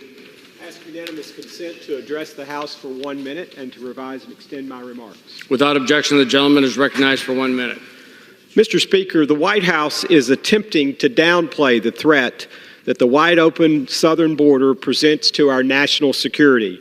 This follows the tragic death of Georgia nursing student Laken Riley. Investigators say she was killed by an illegal immigrant who was paroled into this country in 2022. The House Homeland Security Committee found that 600,000 non-detained criminal illegal aliens are in the country. Let me repeat that. We have more than 600,000 illegal immigrants with criminal convictions or pending charges in the United States. In a 2021 memo, DHS Secretary Alejandro Mayorkas wrote to the staff, quote, "The fact that an individual is a removable non-citizen should not alone be the basis of an enforcement action against them," close quote. The Biden administration must end this deadly catch and release scheme. It's time to close the border so that overwhelmed border officials have the manpower to deport these criminals. American lives are depending on it. Thank you, Mr. Speaker, and I yield back. What purpose does the gentleman from North Carolina seek recognition? I ask unanimous consent to address the House for 1 minute and to revise and extend my remarks. Without objection, the gentleman is recognized for 1 minute. Thank you, Mr. Speaker. Mr. Speaker, I rise today to congratulate the Robbinsville High School wrestling team for winning the North Carolina High School Athletic Association's 1A team tournament title for the first time in the school's history. The Robbinsville Black Knights defeated their opponent by 10 points, ending their opponent's 4-year winning streak. Senior and 4-time state champion Cage Williams was awarded the most outstanding wrestler of the tournament and broke the program win record with 169 career victories. It was also a banner year for longtime coach David Haney. Coach Haney has been with Robbinsville since 1978 and is now taking a well-deserved retirement after this season. Each Black Knight on the team made important contributions to a historic state championship, all under the experienced leadership of Coach Haney. Congratulations, Black Knights. You've made Western North Carolina proud. Mr. Speaker, I yield back. For what purposes does the gentleman from Michigan seek? To address the House for 1 minute and to revise and extend my remarks. Without objection, the gentleman from Michigan is recognized for 1 minute. Thank you, Mr. Speaker. I sadly rise today in support of H.R. 7511, the Laken Riley Act, and to honor the namesake of this legislation. Laken Hope Riley was a beautiful soul taken too soon from her loving family by an illegal migrant who was detained and then released back into our country in 2022. As a young nursing student, Laken brought joy to everyone around her as she pursued her passion of helping people. She had so much potential and so much life to live. My prayers are with her family as they mourn the loss of her light in this world. If not for our open borders and catch and release protocols, Laken and many other innocent Americans who were murdered by illegal immigrants would be alive today. It's time to secure our border and end these destructive policies now. I urge my colleagues to support H.R. 7511 and to continue fighting to ensure no other family has to bury their child due to Biden's preventable crisis. I yield back. For what purpose does the gentleman from South Carolina seek recognition? Mr. Speaker, I ask the Honor's consent to address the House for 1 minute and advise to extend my remarks. Without objection, the gentleman is recognized for 1 minute. Thank you, Mr. Speaker. On March 3rd, the Republic of Bulgaria celebrated National Day. Yesterday, with co-chairman Brad Schneider, the Bulgaria Caucus hosted a reception recognizing 120 years of diplomatic relations with America. We appreciate Bulgarian Ambassador Georgi Panyatov. On June 10, 1990, I observed with the International Republican Institute the first post-communist Bulgarian election. I was hosted by Professor Stefan Stoyanov, who was elected to the National Assembly and later reinstated Rotary clubs across Bulgaria. This is the 20th anniversary of Bulgarian admission to NATO. Now Bulgaria has equaled the American per capita aid to Ukraine in the war of dictators with rule of gun, invading democracies with rule of law. Welcome Sweden to NATO today, reinforcing peace through strength. In conclusion, God bless our troops who have successfully protected America for 20 years as the global war on terrorism continues, moving from the Afghanistan safe haven to America. We do not need new border laws. We need to enforce existing laws. Biden shamefully opens borders for dictators as more 9/11 attacks across America are imminent, as warned by the FBI. I yield back. Gentleman yields. For what purpose does a gentlewoman from Michigan seek recognition? To address the House for 1 minute and revise and extend my remarks. Without objection, the gentlewoman is recognized for 1 minute. Mr. Speaker, I rise today to recognize the thankless few. The ones who wake up each morning at the crack of dawn, rain or shine, and simply go to work. Those thankless few are our farmers. We're great at thanking our first responders, nurses, firefighter, and police officers, as we should. But how often do we thank our farmers? American farmers are the backbone of this nation, and we often take them for granted. Regardless of the lack of gratitude we show them, the same farmers get up and do it over and over again, day after day, just to keep this country going. I encourage everyone to stop and think about where their food comes from and give thanks to the relentless farmers who keep us fed. So today and every day, I say to the farmers, thank you. And with that, Mr. Speaker, I yield back. Gentlewoman yields. For what purpose does the gentleman from Missouri seek recognition? Ask for unanimous consent to address the House for 1 minute to revise and extend my remarks. Without objection, the gentleman is recognized for 1 minute.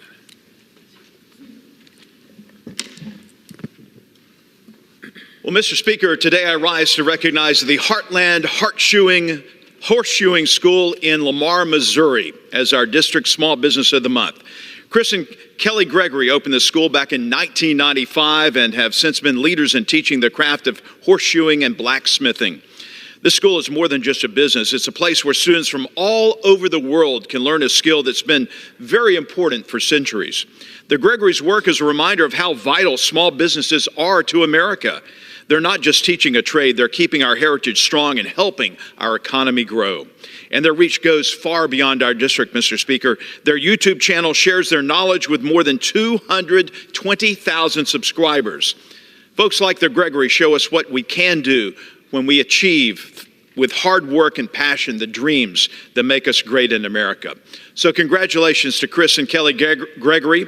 Your work is shaping the future of horseshoeing and showing the power of small businesses in America. Thank you, Mr. Speaker, and I yield back. Gentleman yields. For what purpose does the gentleman from Pennsylvania seek recognition? Permission to address the House for 1 1 minute, revise and extend my remarks. Without objection, the gentleman is recognized for 1 minute. Thank you, Mr. Speaker. Mr. Speaker, I rise today in recognition of a remarkable constituent from my hometown and also a great friend, Stephen Aldrich. Steve is a business manager and financial secretary for the International Brotherhood of Electrical Workers, Local 269, and is renowned in our labor community as an outstanding leader. Mr. Speaker, in addition to his role within Local 269, Steve has been a strong supporter and constant advocate of the Bucks County St. Patrick's Day Parade Committee and the Bucks County St. Patrick's Day Parade itself for many years. And in fact, I've been walking right alongside him in the parade for quite some time now. And with his advocacy, he has helped grow the committee, and he has worked to make the parade grow each and every year, which it has. And because of Steve's outstanding work, he was selected to lead the parade this year as our Grand Marshal of the 35th Annual Bucks County St. Patrick's Day Parade. Mr. Speaker, I'm truly grateful for Steve, for his family, and all he's done over the years, not just as a Local 269 leader, but all the work he's done for the parade and for his friends as well, both professionally and personally. And we just want to say to Steve, we wish you great success in this year's parade. I won't be walking alongside of you this year. I'll be walking behind you, and that's the way it should be. Steve, thanks for all your work for the Bucks County community and the parade committee as well. And I yield back. Gentleman yields. Chair announces the Speaker's appointment pursuant to Section 2B2 of the Commission to Study the Potential Creation of a National Museum of Asian Pacific American History and Culture Act, Public Law 117-140, and the order of the House of January 9, 2023, of the following individual on the part of the House to the Commission to study the potential creation of a National Museum of Asian Pacific American History and Culture to fill the existing vacancy thereon. Dr. Massimo Momaya, Gilbert's, Illinois. For what purpose does the gentleman from North Carolina, Mr. Bishop, seek recognition? Mr. Speaker, pursuant to House Resolution 1052, I call up the bill H.R. 7511, the Laken-Riley Act, and ask for its immediate consideration by the House. The clerk will report the title of the bill. H.R. 7511, a bill to require the Secretary of Homeland Security to take into custody aliens who have been charged in the United States with theft and for other purposes. Pursuant to House Resolution 1052, the bill is considered read.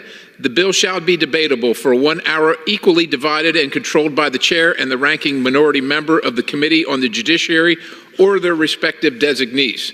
The gentleman from North Carolina, Mr. Bishop, and the gentleman from New York, Mr. Nadler, each will control 30 minutes.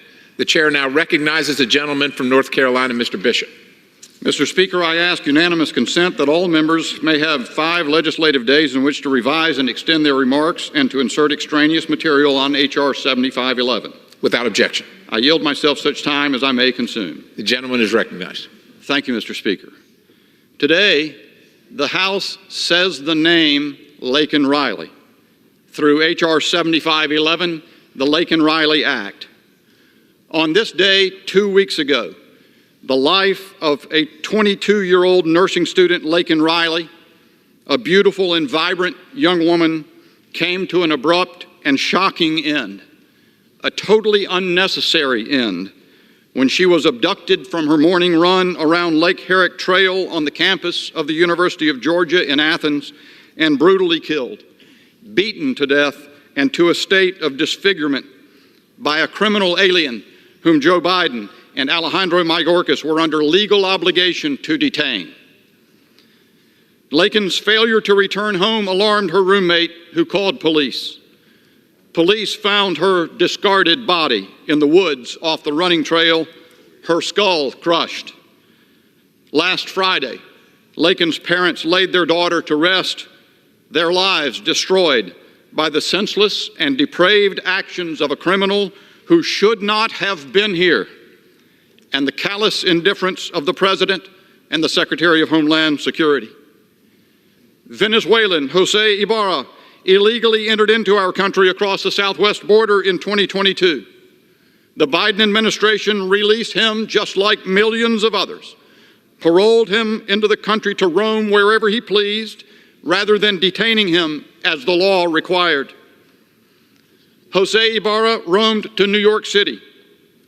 There, in August, NYPD arrested him for driving a scooter without a license with a child on board unprotected by a helmet. And an independent obligation arose for Homeland Security to detain Mr. Ibarra, namely that he had committed an offense involving moral turpitude by endangering that child. But NYPD released him, and Homeland Security did nothing. From New York City, Jose Ibarra roamed to join his brother Diego, another criminal illegal alien, in Athens, Georgia. Athens police arrested Diego in September for driving while intoxicated and without a license, also an offense involving moral turpitude, which required detention by Homeland Security.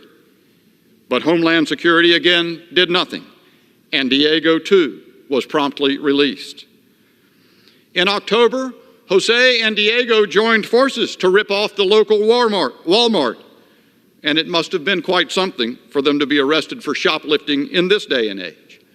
But arrested they were, and another basis in law arose for mandatory detention. Specifically, 2 or more criminal offenses by each of them involving separate criminal acts. Again, Homeland Security utterly disregarded Congress's statutory command and did nothing. The Ibarra brothers were set free upon the community again. In December, a final chance came to prevent Laken Riley's fate. Athens police arrested Diego again for failure to appear for a fingerprintable offense. Why didn't they arrest Jose? Who knows? Maybe they figured, what's the point? Homeland Security will just continue looking the other way. Even though Diego was also now an absconder, he was released again. And the big bureaucratic Department of Homeland Security did nothing. Secretary Mayorkas asked whether Jose Ibarra should have been deported before he beat Laken Riley to death, answered blandly that his agency, quote, works closely with law enforcement to ensure individuals who pose a threat to public safety are made the highest priority for detention and removal. Which reminds me of the more than 30 times Secretary Mayorkas testified to Congress under oath that the border was secure. What the Secretary omitted to explain was the law he laid down in September 2021, the memo to the Department of Homeland Security employees, where he instructed that the grounds specified by Congress for detention would never be the basis standing alone for any detention by Homeland Security. The law, according to Alejandro Mayorkas. Today, the Laken Riley Act presents 2 simple and straightforward amendments to law to break through the Biden administration's brazen, defiant, and reckless disregard for Laken Riley and all the other vulnerable Americans out there victimized already or soon to be victimized. First, it specifies theft offenses as a ground mandating the Secretary of Homeland Security to take into custody criminal illegal aliens like Jose Ibarra and to issue a detainer request to local law enforcement. How hard is that, right? Shouldn't illegal aliens required to be detained at the border in the first place, who go on to engage in thievery in our country, be detained and removed? Who could disagree with that? But if H.R. 7511 only added another detention mandate to the slew that Secretary Mayorkas is brazenly defying even today, it would be an act of futility. More statutory commands to an administration that is lawless, and it would do nothing to honor the life and memory of Laken Riley. Therefore, the other essential element of this bill is to confer standing upon state attorneys general to bring civil actions against open borders executive branch officials who refuse to enforce the nation's immigration laws. This provision comes from H.R. 7322, the Sue for Immigration Enforcement Act, introduced by me and by Chip Roy. It will empower states to hold Homeland Security accountable in federal courts for flouting mandatory detention requirements, the limits of parole authority, and visa sanctions against countries that refuse to cooperate with repatriation of illegals removed from our country. This responds to the Supreme Court's ruling 2023 in United States versus Texas that states lack standing in such cases. And it follows the roadmap set forth in the court's opinion in that case, inviting Congress to cure this standing defect by specifically authorizing such suits in statute. The provision confers standing upon a narrowly defined set of plaintiffs, the states, and authorizes the judiciary to grant redress. As such, this legislation will ensure that harmful abuses of our immigration laws, in fact, those policies set forth by the Biden administration that are in direct conflict and contradiction with the plain meaning of our laws, will not go unchallenged. H.R. 7511 also honors Laken Riley's life and those who mourn her loss, as well as all of the other victims of the Biden border crisis. No law passed by this body can bring back Laken or take away the pain suffered by her family and countless other victims of criminal alien crime. The Laken Riley Act, however, will ensure that illegal aliens who commit theft offenses, as Laken's alleged murderer did, cannot be shielded by the Biden administration's continued reckless, callous indifference. I reserve the balance of my time. Gentleman reserves. The gentleman from New York is recognized. Mr. Speaker, I yield myself such time as I may consume. The gentleman is recognized. Mr. Speaker, I want to start by expressing my deepest condolences to Laken Riley's family. The pain of losing a child is something no parent should have to go through. The alleged perpetrator should be prosecuted to the fullest extent of the law. By all accounts, Laken was a kind and gentle soul, beloved by everyone around her. May her memory be a blessing. Unfortunately, instead of coming together to express our sorrow for Laken's tragic loss, the majority appears to be exploiting her death for yet another partisan political stunt. The legislation before us today would subject to mandatory detention any undocumented immigrants merely arrested or charged with committing an act of theft, larceny, or shoplifting, along with I skipped a page. Rather than approaching this tragic event in a thoughtful manner, Republicans appear to have just thrown together language from existing unrelated bills that target and scapegoat immigrants to score cheap political points in an election year, while doing nothing to address the situation at the border. This approach is fundamentally unserious. As if to emphasize the point, the author of this legislation spent the weekend promoting anti-Semitic memes on Twitter. At base, this bill is a rinse and repeat of the majority's unserious attempt to keep immigration in the news. Pick a crime, paste it into a template bill with sweeping, unrealistic immigration consequences. Then require detention and deportation of certain immigrants merely accused of committing such a crime. No due process required. All so that you can demonize immigrants and sound tough without actually making this country safer. The legislation before us today would subject to mandatory detention any undocumented immigrants merely arrested or charged with committing an act of theft, larceny, or shoplifting, along with those who are convicted or who admit to committing such acts. Let's think about that. Someone who is arrested, who was never even charged with a crime, is now going to be subject to mandatory immigration detention? The case of Laken Riley is a tragedy, but as is often said, hard cases make bad law. Under this bill, committing a misdemeanor shoplifting, or even committing no crime at all, can result in a DACA or TPS recipient, someone who may have been in this country for decades, being subject to mandatory detention. Sadly, there are countless real-life examples of people getting arrested because of mistaken identity. Through erroneous witness identification, biographical similarities to perpetrators, and errors caused by faulty facial recognition technology.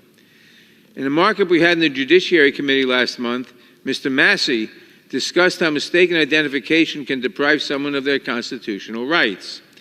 He noted very real concerns about racial disparities in the development of artificial intelligence and facial recognition tools.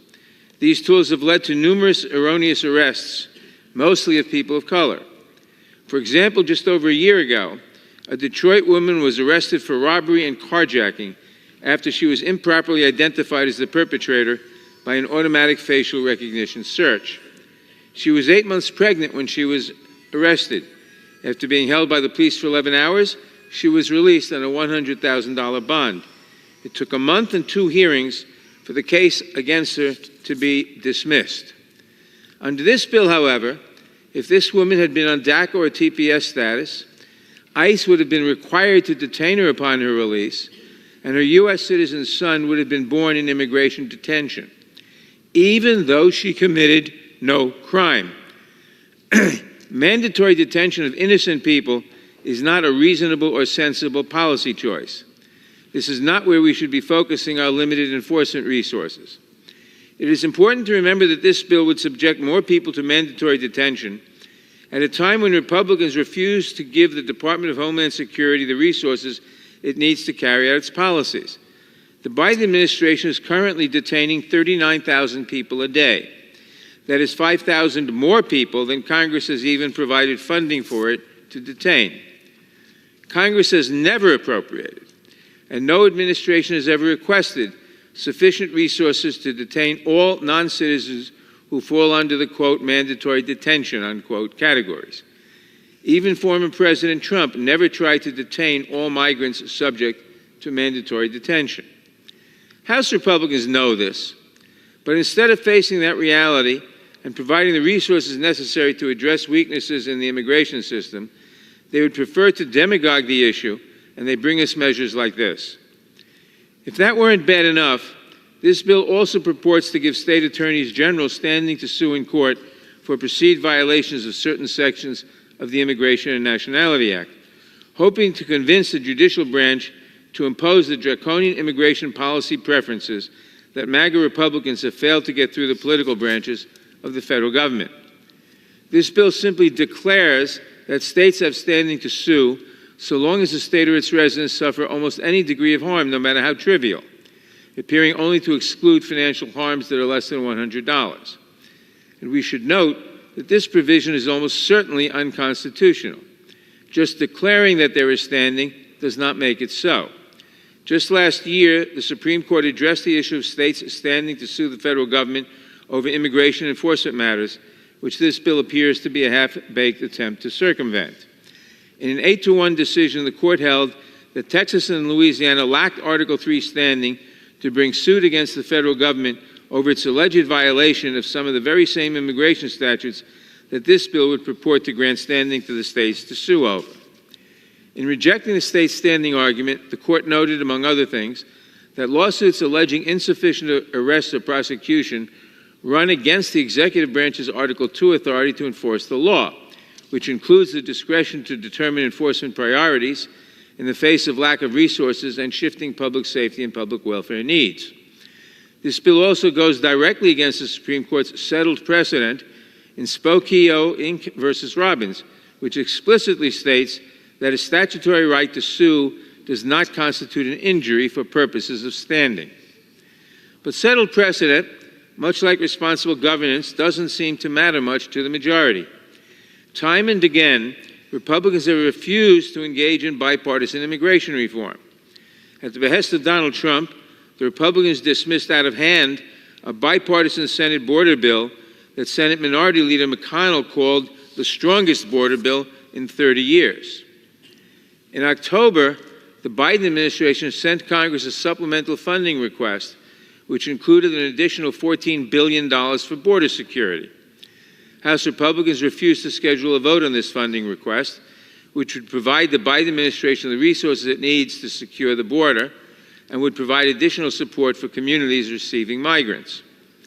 Both these bills would have allowed the Biden administration to hire thousands more asylum officers and immigration judges, so asylum hearings happen in weeks, not years. This would help put an end to what my Republican colleagues refer to as catch and release, a procedure in immigration law that has been used by every administration for decades. And what they mean by that is you catch someone, but because of lack of resources, his court date is 3 years from then, and so you have to release him pending the court date because he has a colorable claim to asylum. But if the appropriation that the Biden administration had requested, this could be done in weeks, not years, and you wouldn't have the problem with catch and release, so-called catch and release. All they can point to is H.R. 2, which last week got a grand total of 32 yes votes in the Senate when it was brought up for a vote. Instead of rushing yet another partisan stunt to the floor, the majority should work with Democrats to pass bipartisan solutions to address the situation at the border. That would be a far better way to truly honor the lives of those we have tragically lost. I reserve the balance of my time. Gentleman from New York reserves. The gentleman from North Carolina is recognized. Mr. Speaker, I yield 3 minutes to the gentleman from Georgia, Mr. Allen. The gentleman from Georgia is recognized. I thank my friend from North Carolina for yielding. Mr. Speaker, just 2 weeks ago, at the hands of a violent, illegal alien, we lost yet another American life, a beloved daughter, student, and Georgian. This has been heartbreaking for the family, our communities, and this nation. That is why I stand before you today and rise in strong support of H.R. 7511, the Laken Riley Act. Laken was an outstanding student at Augusta University's nursing school in Athens, which was well on her way to a successful career helping others and saving countless lives, all to be cut brutally short by a vicious criminal. This should have never happened and cannot happen again in this nation. In fact, this could have been prevented had the Senate passed H.R. 2 and secured our border. It is the responsibility of Congress and this administration to make sure every American can live in this country safely and we be a law-abiding nation. Not only is the suspect in Laken Riley's tragic death here illegally, but he also has a criminal record that includes shoplifting in Athens, Clark County. Allowing this criminal to freely roam our communities was absolutely unacceptable. H.R. 7511 will ensure illegal immigrants who commit theft are detained by ICE rather than released back into these communities. The bill will also allow states to sue the federal government for failing to enforce our borders. I am sick of President Biden's and liberal officials across this country not enforcing current law. It is beyond me how anyone can support the sanctuary and catch and release policies that have attracted illegal aliens to these communities, just like the one responsible for taking Laken Riley's life. In fact, the president has statutory authority to secure our border. I strongly urge a yes vote on this important legislation to protect our nation. Robin and I and our family continue to join all our fellow Georgians in this nation in praying for Laken's family and loved ones. She will not be forgotten. And I yield back. Reserve. Gentleman from North Carolina reserves. The gentleman from New York is recognized. I now yield to the gentleman from Maryland, a member of the Judiciary Committee, Mr. Ivey, such time as he may consume. The gentleman from Maryland is recognized. I thank the gentleman from New York for yielding.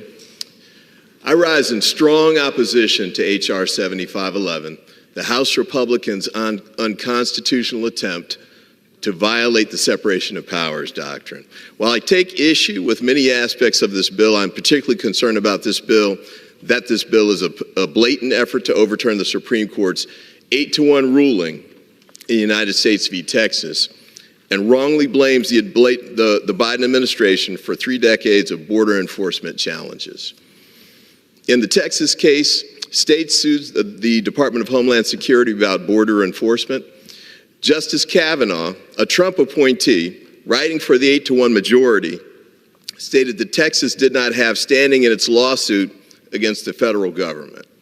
He wrote, The threshold question is whether the states have standing under Article 3 to maintain this suit. The answer is no.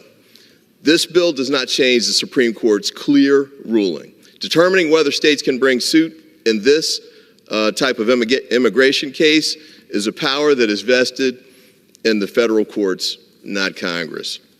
Justice Kavanaugh also made clear that the discretion to arrest and detain aliens is a power granted to the executive branch, and that, quote, the executive branch does not possess the resources necessary to arrest or remove all of the non-citizens covered by the federal immigration laws.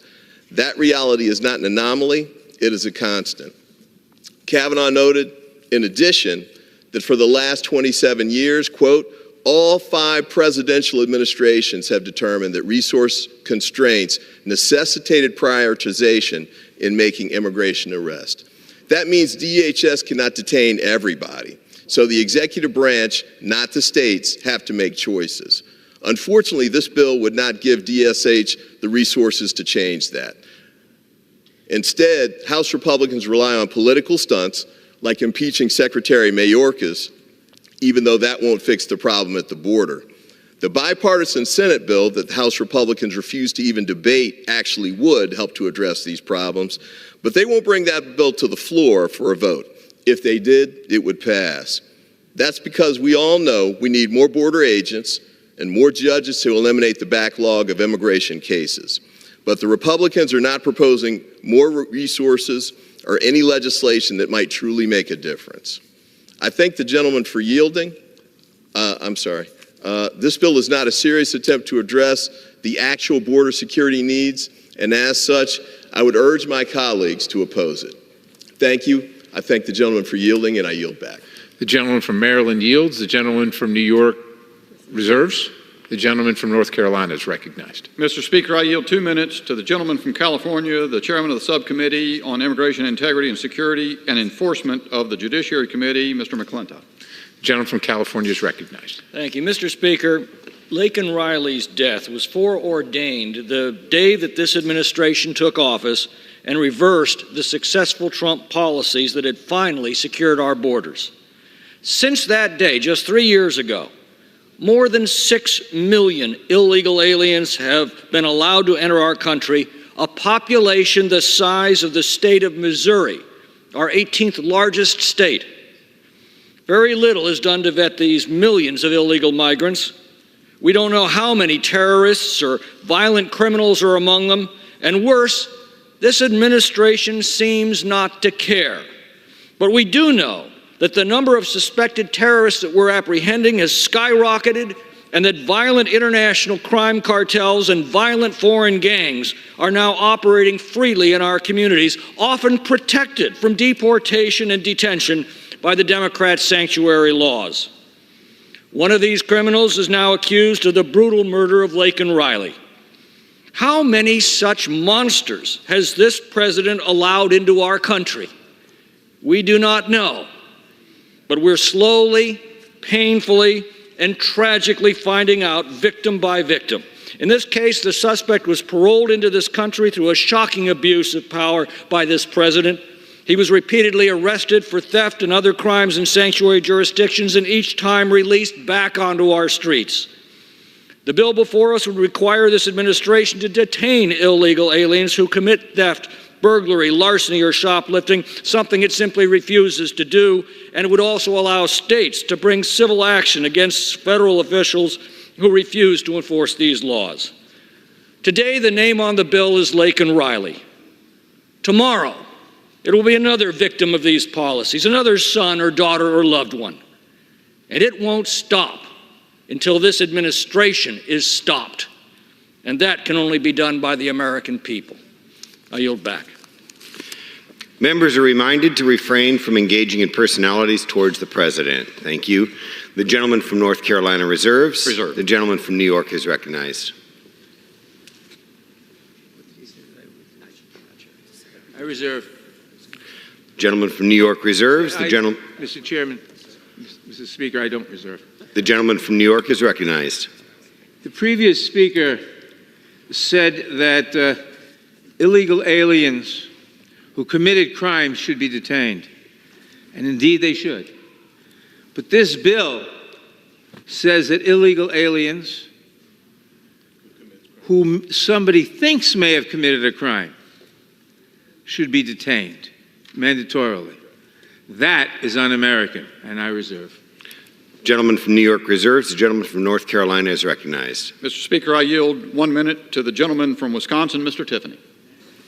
Mr. Speaker, I stand in support of the Laken Riley Act.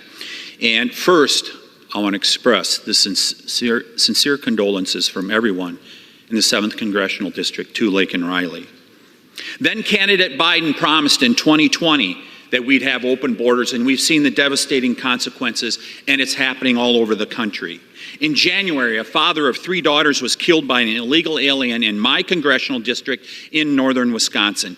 Once again, this illegal alien should have been deported by ICE agents when he was first convicted of drunk driving in 2023. And once again, the Biden administration chose not to deport him. Sadly, Mr. Speaker, this is hardly a surprise. In fact, in 2020, Joe Biden himself declared, "I don't count drunk driving," when asked what crimes should merit the removal of illegal aliens. And he is not alone. As we all know, just a few short weeks ago, 150 Democrats in this chamber voted against legislation to deport criminal aliens convicted of drunk driving. Mr. Speaker, the sad truth is that both Laken Riley and Stephen Nashholm's deaths were preventable. Reserve. The gentleman from North Carolina reserves. The gentleman from New York is recognized. Reserve. The gentleman from New York reserves. The gentleman from North Carolina is recognized. Mr. Speaker, I yield 2 minutes to the gentleman from Arizona, Mr. Biggs. The gentleman's recognized. Thank you, Mr. Speaker. Our hearts do go out to the family of Laken Riley. And now, we also must acknowledge that we can no longer take the feigned, empty words of sympathy from those across the aisle who refuse to do something meaningful to stop the onslaught that is happening in America today. Let's think about this. You need to acknowledge you haven't done anything. You sent to us a foreign aid bill that you've claimed is a border security bill. It is no such thing. But let's face this fact as well. Let's face the fact that the law requires detention already. The detention provisions of Title VIII are civil in nature and not criminal in nature, and that's why there's already authority and mandates to hold people in custody when they haven't been convicted of various acts, such as drug distribution, prostitution, other vices. This bill simply adds another criminal offense into a civil construct. Let's admit that you don't want to stop that. Let's admit that you don't really want to secure the border. If you wanted to secure the border, if this administration wanted to secure the border, there is authority under Title VIII right now to enact border closure procedures. This administration has allowed people to come in running rampant. This administration should apologize to the family of the 11-year-old girl who was raped last week by a Guatemalan illegal alien who should never have been released from custody. This happens over and over again. It's time now to stand up and say you support this bill and you're going to begin to take action to bring the border under control.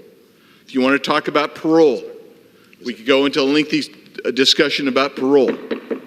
But I'm not going to go into a lengthy discussion. I'm going to yield back. Members are reminded to direct their remarks to the chair. The gentleman from North Carolina yields. I reserve. Reserves. The gentleman from New York is recognized. The gentleman from New York reserves. The gentleman from North Carolina is recognized. Mr. Speaker, I yield 1 minute to the gentleman from New Jersey, Mr. Van Drew. The gentleman is recognized.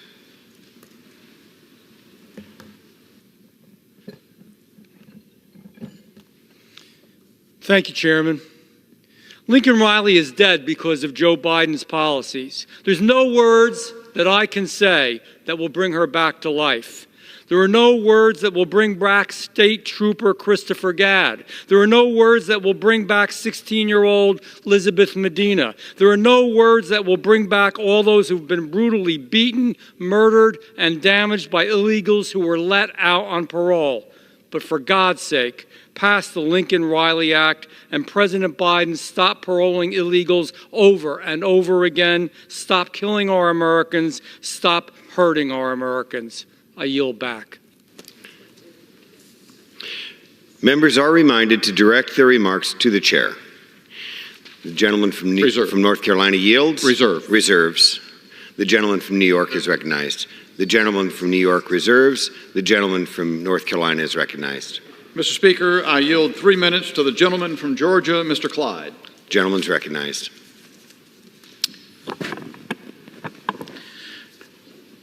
Thank you, Congressman Bishop. I rise today in strong support of H.R. 7511, the Laken Riley Act, and our hearts do go out to her grieving family today. This bill is in remembrance of Laken Riley, the 22-year-old nursing student who was tragically murdered in my home community of Athens, Georgia, by an illegal alien who should never have even been in the United States. After illegally entering the country, Laken's murderer was arrested by the NYPD in September of 2023 for acting in a manner to injure a minor and for committing a motor vehicle license violation. Also, according to an Athens Clarke County Police report, this illegal alien went on to shoplift in Georgia the following month. Clearly, this illegal alien had a pattern of criminal history, one that started when he accepted Joe Biden's invitation to illegally enter our country and do so under an abuse of the parole system. He should never have been allowed to reside in the United States illegally, and ICE should have immediately issued a detainer after he committed these crimes. Because ultimately, if ICE had issued a detainer, this illegal alien would never have been in the United States to commit the horrific murder of Laken Riley. We must enact changes now to protect communities across the country from facing additional avoidable tragedies. H.R. 7511 provides a common-sense solution to do just that. This legislation requires ICE to issue detainers and take custody of illegal aliens who commit crimes like theft, burglary, and larceny. But the local jurisdiction, the Clarke County Sheriff's Office, would also have to recognize and act upon the ICE detainer.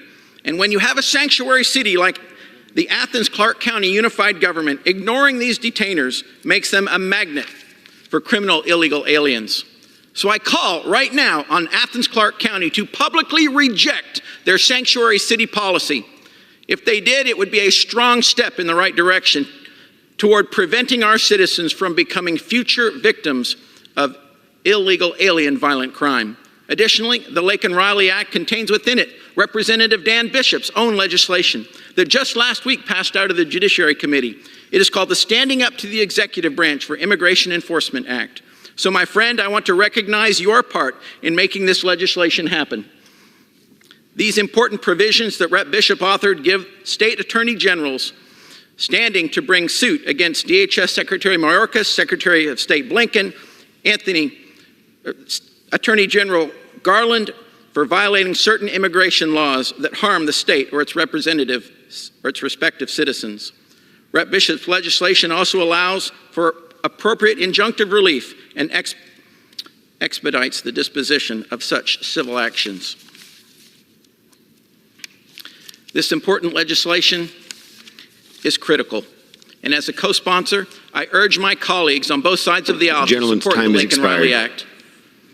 After all, one of the most formidable ways that Congress can deliver justice to the Laken Riley family is by passing this legislation. Thank you.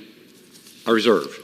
The gentleman from North Carolina reserves. The gentleman from New York is recognized. The gentleman from New York reserves. The gentleman from North Carolina is recognized. Mr. Speaker, I yield 1 minute to the gentleman from New York, Mr. Molinaro. The gentleman is recognized. Thank you, Mr. Speaker. Laken Riley's future was taken away from her and she from her family because an illegal immigrant in the state of New York was arrested and released. My home state. My colleague across the aisle knows this full well.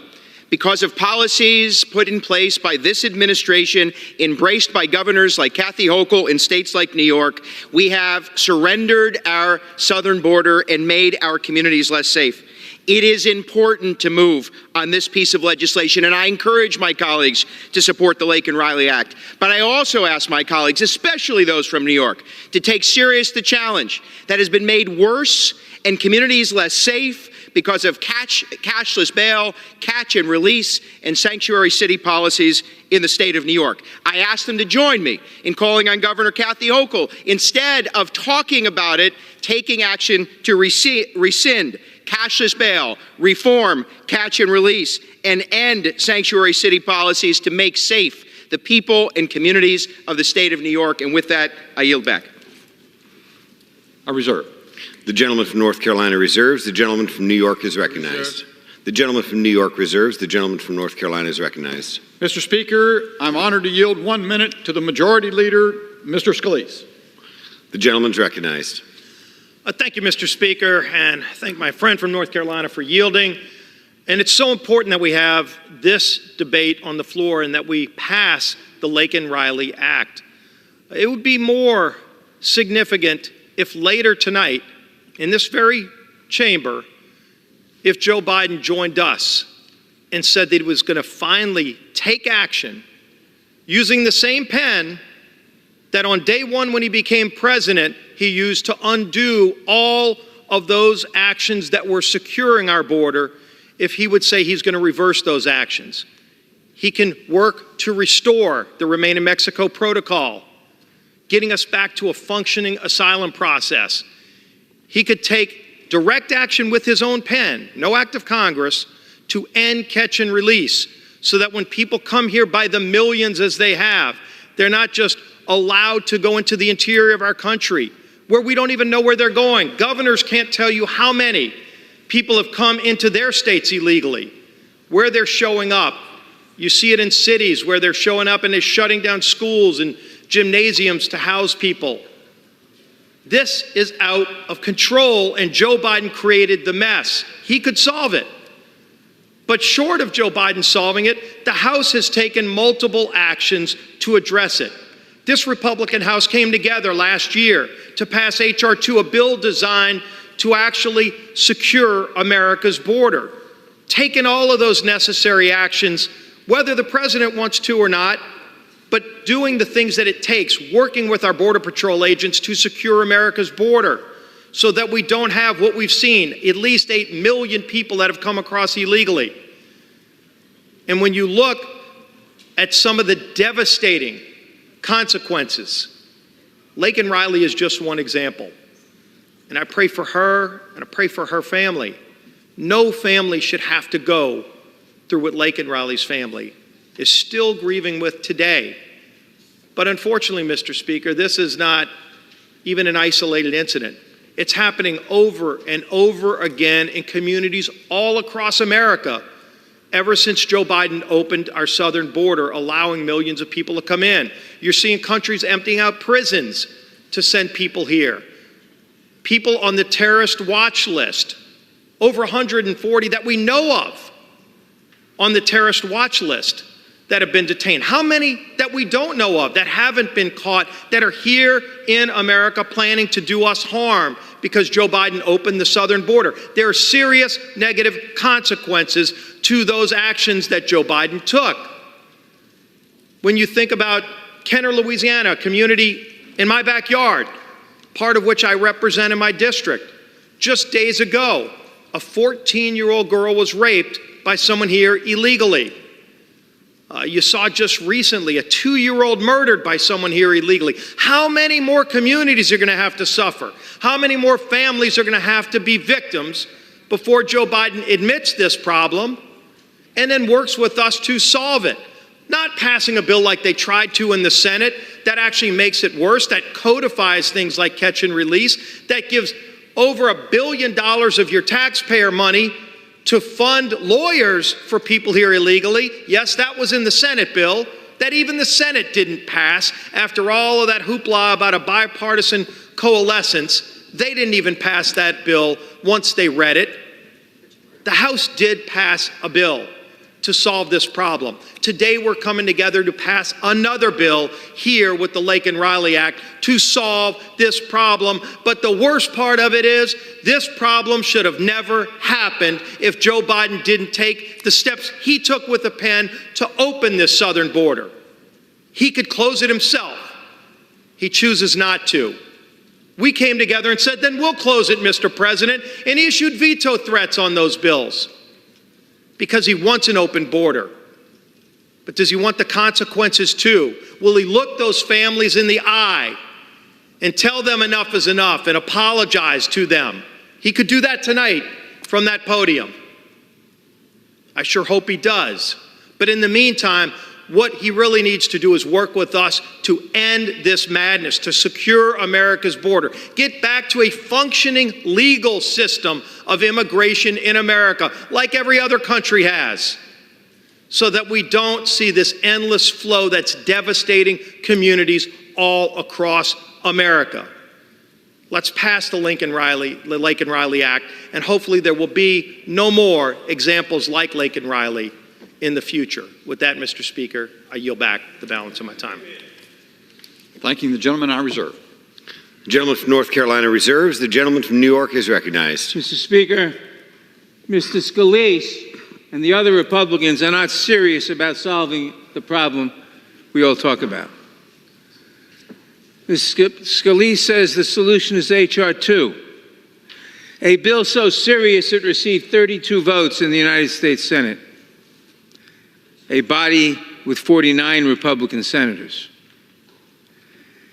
If the Republicans were serious about solving this problem, they would vote the $14 billion that the president has requested to hire more Border Patrol people and more judges so that asylum decisions can be made in weeks and not years, and you wouldn't have the problem of catch and release. If Republicans were serious, they wouldn't have tanked the Senate bill developed by negotiations including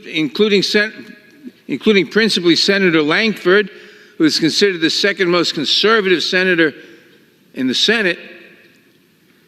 And that bill was going to be agreed to until President Trump decided, or former President Trump, and hopefully never again President Trump, decided that he'd rather have an issue for the campaign than solve the problem. So he told the Republicans to tank the bill that they had just written. So let's talk about hypocrisy.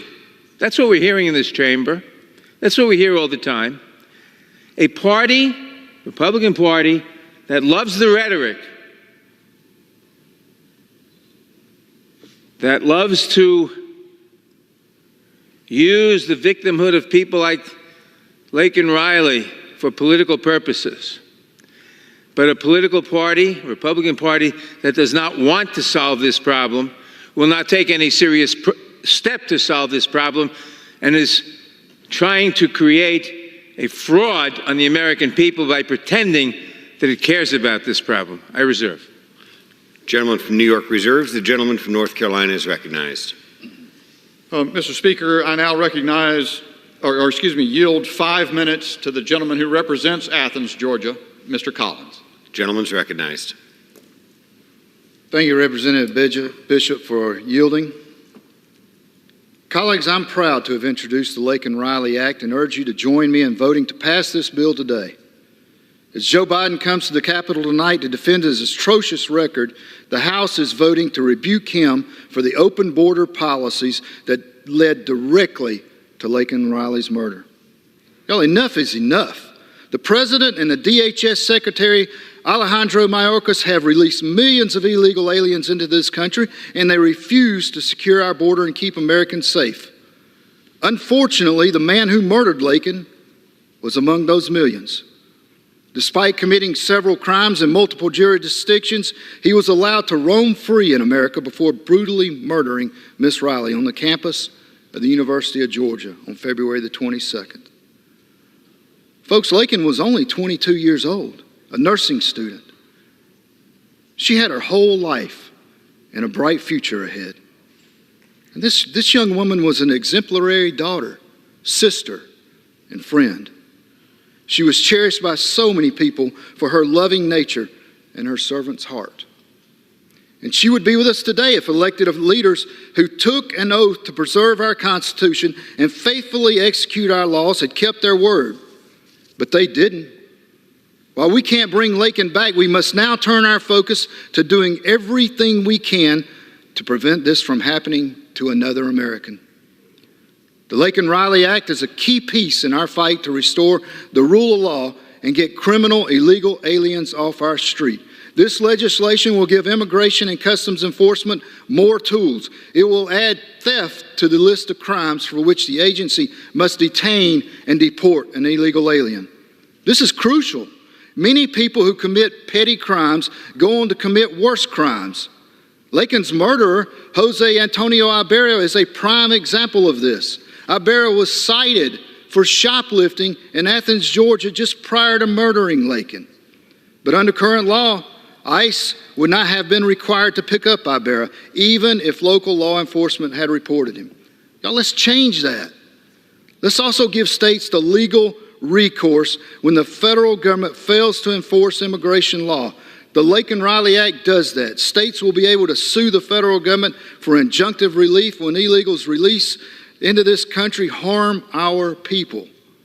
Lastly, the bill condemns the president's border policies and calls on him to end catch and release, reinstate remain in Mexico, and secure the borders of the United States. Colleagues, today we act on behalf of those who are no longer with us because of Joe Biden's policies. I thank you for rallying alongside of me to highlight Laken Riley's life these past 2 weeks. Let's continue to pray for her family and friends as they grieve her loss and resolve to continue to fighting for the American people against the lawlessness created by this administration. I urge you to join me in voting yes on the Laken Riley Act. And when it passes, I also urge my colleagues in the Senate to take this up immediately. Let's ensure justice for Laken Riley. Thank you, and I yield back. I reserve. The gentleman from North Carolina reserves. The gentleman from New York is recognized. Speaker, I'm prepared to close. The gentleman reserves. The gentleman from North Carolina is recognized. I'm prepared to close as well, Mr. Speaker. The gentleman reserves. The gentleman from New York is recognized. Mr. Speaker, I yield myself such time as I may consume. The gentleman's recognized. Mr. Speaker, I want to close where I began, by expressing my deepest condolences to the family of Laken Riley. I only wish that we were debating a bill worthy of her name. Instead, we have the latest Republican press release, a bill that serves as an excuse to target and demonize immigrants while making our country no safer. I hope that my Republican colleagues will change course and choose to work with Democrats and with the administration in a constructive manner that improves our immigration system and makes our border more secure. Until then, I must urge members to oppose this bill, and I yield back the balance of my time. The gentleman yields back. The gentleman from North Carolina is recognized. Mr. Speaker, I yield myself the balance of my time. Gentleman's recognized. Thank you, Mr. Speaker. H.R. 7511 is but the latest effort by Republicans to do something about the harm that confronts our nation from an uncontrolled border by the determined action of President Biden and Democrats. H.R. 2 is an extensive bill with many provisions and extensive reform. Democrats have ignored it. This bill is exceedingly simple and straightforward. Democrats attack it. The excuses for doing nothing never end. The only answers offered by Democrats are to spend more money, processing more aliens, faster into the country, making the problem worse. And yet they always deflect blame to someone else for the calamitous results of their policies. This bill is very straightforward. The objection that a thief should not be deported until after a conviction leaves Americans to be victimized for all the time that would happen until a conviction. It's not required under the law. The distinction between the point the the gentleman from New York made about Mr. Massey's bill concerning the use of facial recognition technology, that's about American citizens. The people involved here have no right to be in this country. They're not supposed to be here. They also object that the standing change, that the conferral of standing on state attorneys general is unconstitutional, will not work. But it is Justice Kavanaugh in the opinion of the court in United States versus Texas who said, for example, Congress might specifically authorize suits against the executive branch by a defined set of plaintiffs who have suffered concrete harms from executive under-enforcement, and specifically authorize the judiciary to enter appropriate orders requiring additional arrests or prosecutions by the executive branch. This bill takes that invitation from the court to act. It's far past the time for President Biden to act. He will not act. Let's act in this United States Congress. We have the chance to give states the ability to fight back. We have the chance to recognize Laken Riley's story as a tragedy. There need not be other tragedies. I urge all of my colleagues to vote yes on the Laken Riley Act, and I yield back the balance of my time. The gentleman yields back. Okay. All time for debate has expired. Pursuant to House Resolution 1052, the previous question is ordered on the bill. The question is on engrossment and third reading of the bill. Those in favor say aye. Those opposed, no. The ayes have it. Third reading. A bill to require the Secretary of Homeland Security to take into custody aliens who have been charged in the United States with theft and for other purposes. The question is on the passage of the bill. Those in favor say aye. Those opposed, no. Sorry. Those in favor say aye. Those opposed, no. The ayes have it. The bill is passed. Mr. Speaker. For what purpose does the gentleman from North Carolina seek recognition? On that, I request the yeas and nays. Without objection, the yeas and nays are requested. Those favoring a vote by the yeas and nays will rise. A sufficient number having risen, the yeas and nays are ordered. Pursuant to Clause 8 of Rule 20, further proceedings on this question are postponed. Pursuant to Clause 12A of Rule 1, the Chair declares the House in recess for a period of less than 15 minutes.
House will be in order.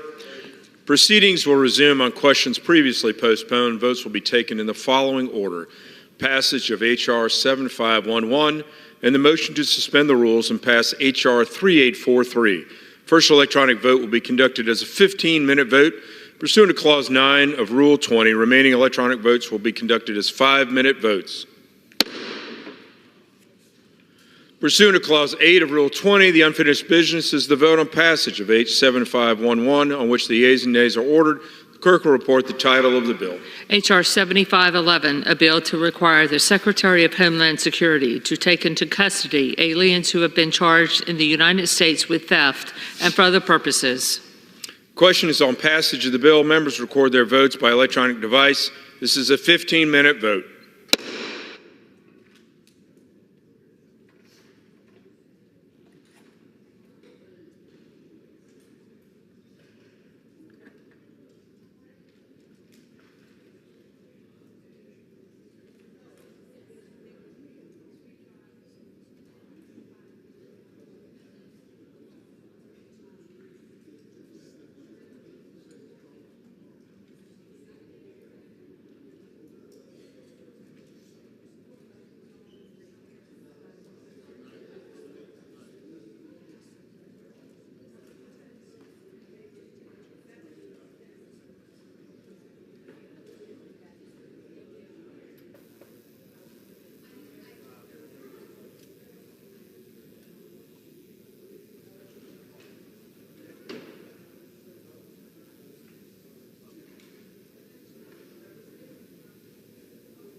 members voted?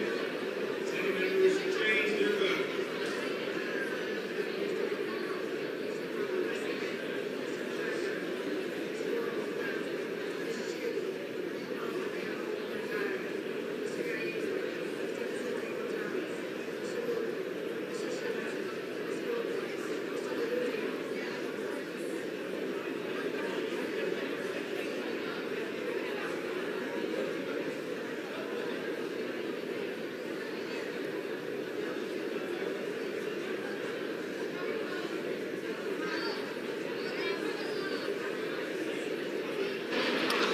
On this vote, the yeas are 251, the nays are 170. The bill is passed. Without objection, the motion to reconsider is laid upon the table. Pursuant to Clause 8 of Rule 20, the unfinished business is the vote on the motion of the gentleman from Kentucky, Mr. Guthrie, to suspend the rules, pass H.R. 3843, on which the yeas and nays are ordered. Clerk will report the title. Union Calendar number 194, H.R. 3843. A bill to amend Title III of the Public Health Service Act to reauthorize grants to address dental workforce needs. Question is, will the House suspend the rules, pass the bill? Members record their votes by electronic device. This 5-minute vote.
Continue.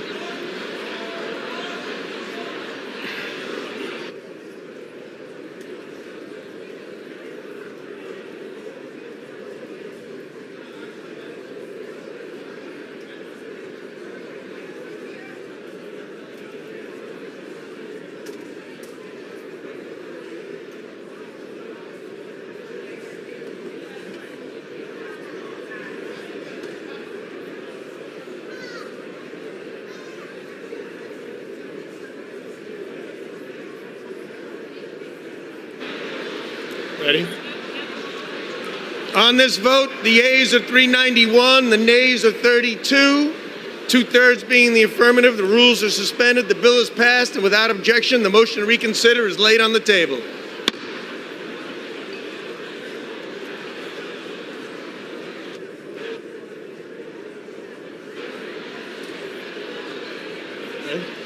Pursuant to House Resolution 1052 and Rule 18, the Chair declares the House and the Committee of the Whole House on the State of the Union for further consideration of H.R. 2799. Will the gentleman from North Carolina, Mr. Murphy, kindly take the chair?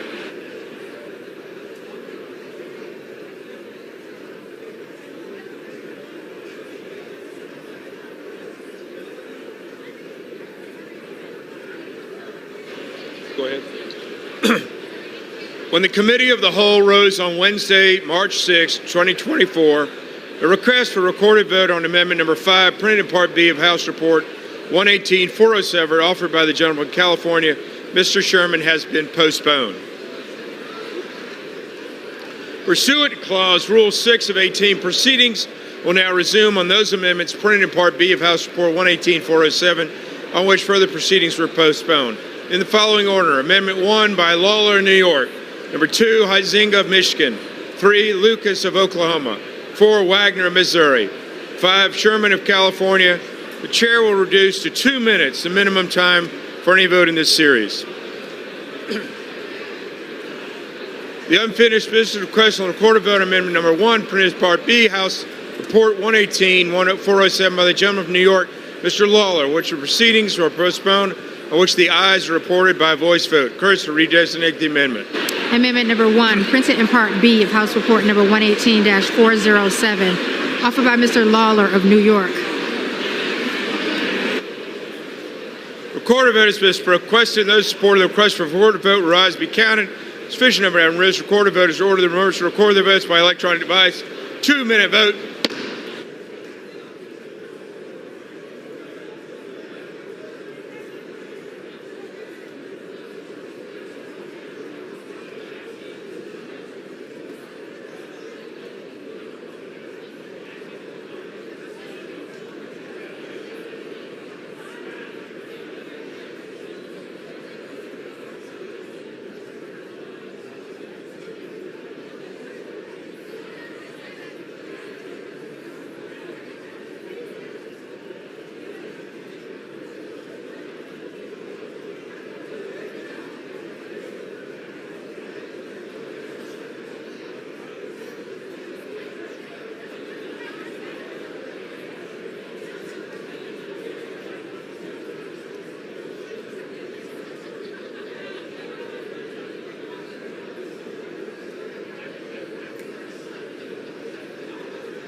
On this vote, the yeas are 278, the nays 146. The amendment is agreed to.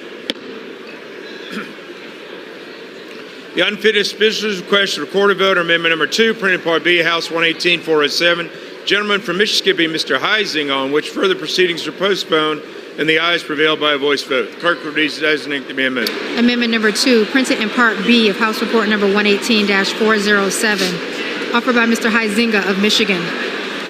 Record a vote requested. Those who support the request to record a vote will rise and be counted. Sufficient number have risen. Record a vote is ordered. Members record their vote by electronic device. 2-minute vote.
Seconds.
On this vote, the yeas are 269, the nays are 153.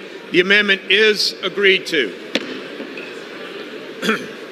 Unfinished business request to record a vote, amendment number 3, printed part B of House 118-407. Gentleman from Oklahoma, Mr. Lucas, on which further proceedings are postponed, on which the ayes will prevail by a voice vote. Clerk will redesignate the amendment. Amendment number 3, printed in Part B of House Report number 118-407. Offered by Mr. Lucas of Oklahoma. Recorded vote has been requested. Those who support a request for a recorded vote will rise and be counted. Sufficient number have risen. A recorded vote is ordered. Members record their votes by electronic device. It will be a 2-minute vote.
On this vote, the yeas are 301, the nays are 125. The amendment is adopted. The unfinished business is a request for a recorded vote, amendment number 4, printed Part B, House Report 118-407, Gentlewoman, Missouri, Ms. Wagner. Further proceedings were postponed. The ayes prevailed on a voice vote. Clerk will redesignate the amendment. Amendment number 4, printed in Part B of House Report number 118-407, offered by Mrs. Wagner of Missouri. Recorded vote is in request of those support of the request report will rise and be counted. Sufficient number having risen. Recorded vote is ordered. Members record their votes by electronic device. 2-minute vote.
On this vote, the yeas are 270, the nays are 154.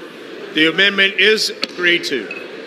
The unfinished business question, recorded vote amendment number 5, printed by B House 118-407, Gentleman, California, Sherman, on which pursue the proceedings to postpone, on which the noes prevailed by a voice vote. Clerk will redesignate the amendment.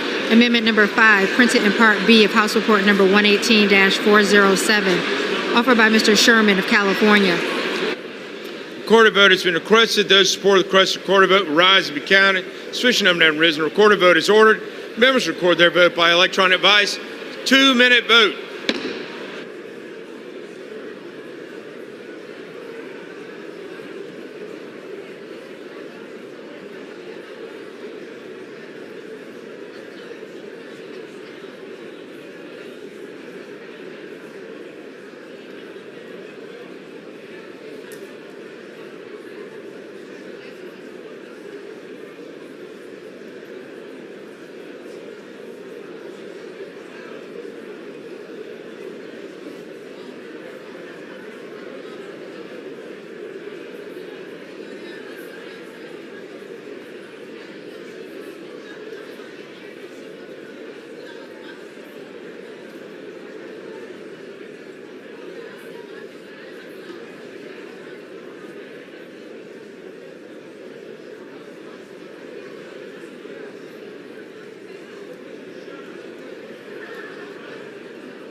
On this vote, the yeas are 203, the nays are 223.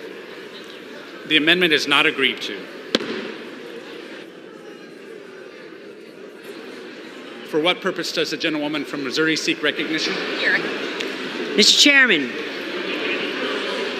Mr. Chair, I move that the committee do now rise. The question is on the motion that the committee rise. All those in favor say aye. All those opposed say no. The ayes have it. The motion is adopted. Accordingly, the committee rises.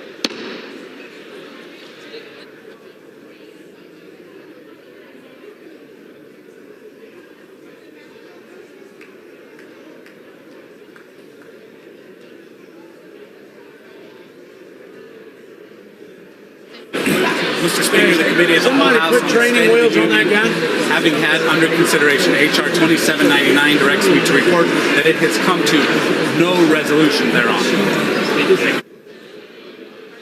The chair of the Committee of the Whole and the State of the Union reports that the committee under consideration H.R. 2799 has come to no resolution thereon.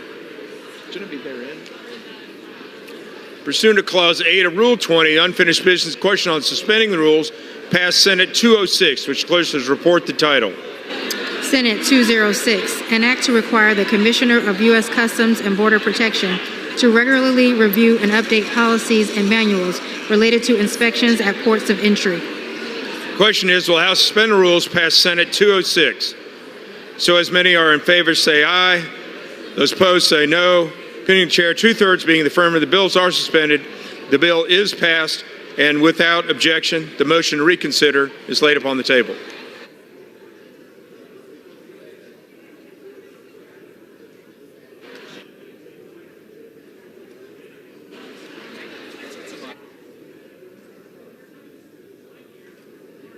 All right. Pursuant to Clause 8 of Rule 20, the unfinished business is the question on suspending the rules and passing H.R. 6174, which the clerk will report by title. Union Calendar Number 260, H.R. 6174, a bill to improve the biodetection functions of the Department of Homeland Security and for other purposes. Question is, will the House suspend the rules and pass the bill? So many as are in favor, say aye. Those opposed, no. In the opinion of the chair, 2/3 being in the affirmative, the rules are suspended. The bill is passed, and without objection, the motion to reconsider is laid on the table.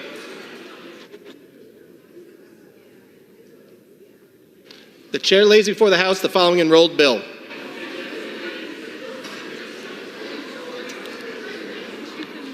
H.R. 7454, an act to amend Title 49 United States Code to extend authorizations for the Airport Improvement Program, to amend the Internal Revenue Code of 1986, to extend the funding and expenditure authority of the Airport and Airway Trust Fund, and for other purposes. The House will be in order.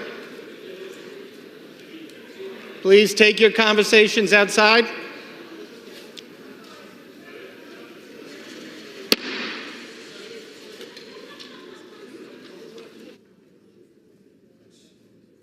For what purpose does the gentleman from New Jersey seek recognition? Unanimous consent to speak out of order for 1 minute. Without objection. Thank you, Mr. Speaker. I just wanted to take note of the fact that some of us on the Energy and Commerce Committee were in executive session on a very important national security matter, and we were told that the first vote this evening was going to be held for us for a few minutes so we could get down here and vote. And unfortunately, that did not happen. I was upset by it. It was obviously a miscommunication from the floor. But I do want everyone to understand that those of us who were not able to vote on that first matter this evening did so because of the executive session on national security, and it was through no fault of our own that we missed that first vote. Thank you, Mr. Speaker. I yield back. Gentleman yields back.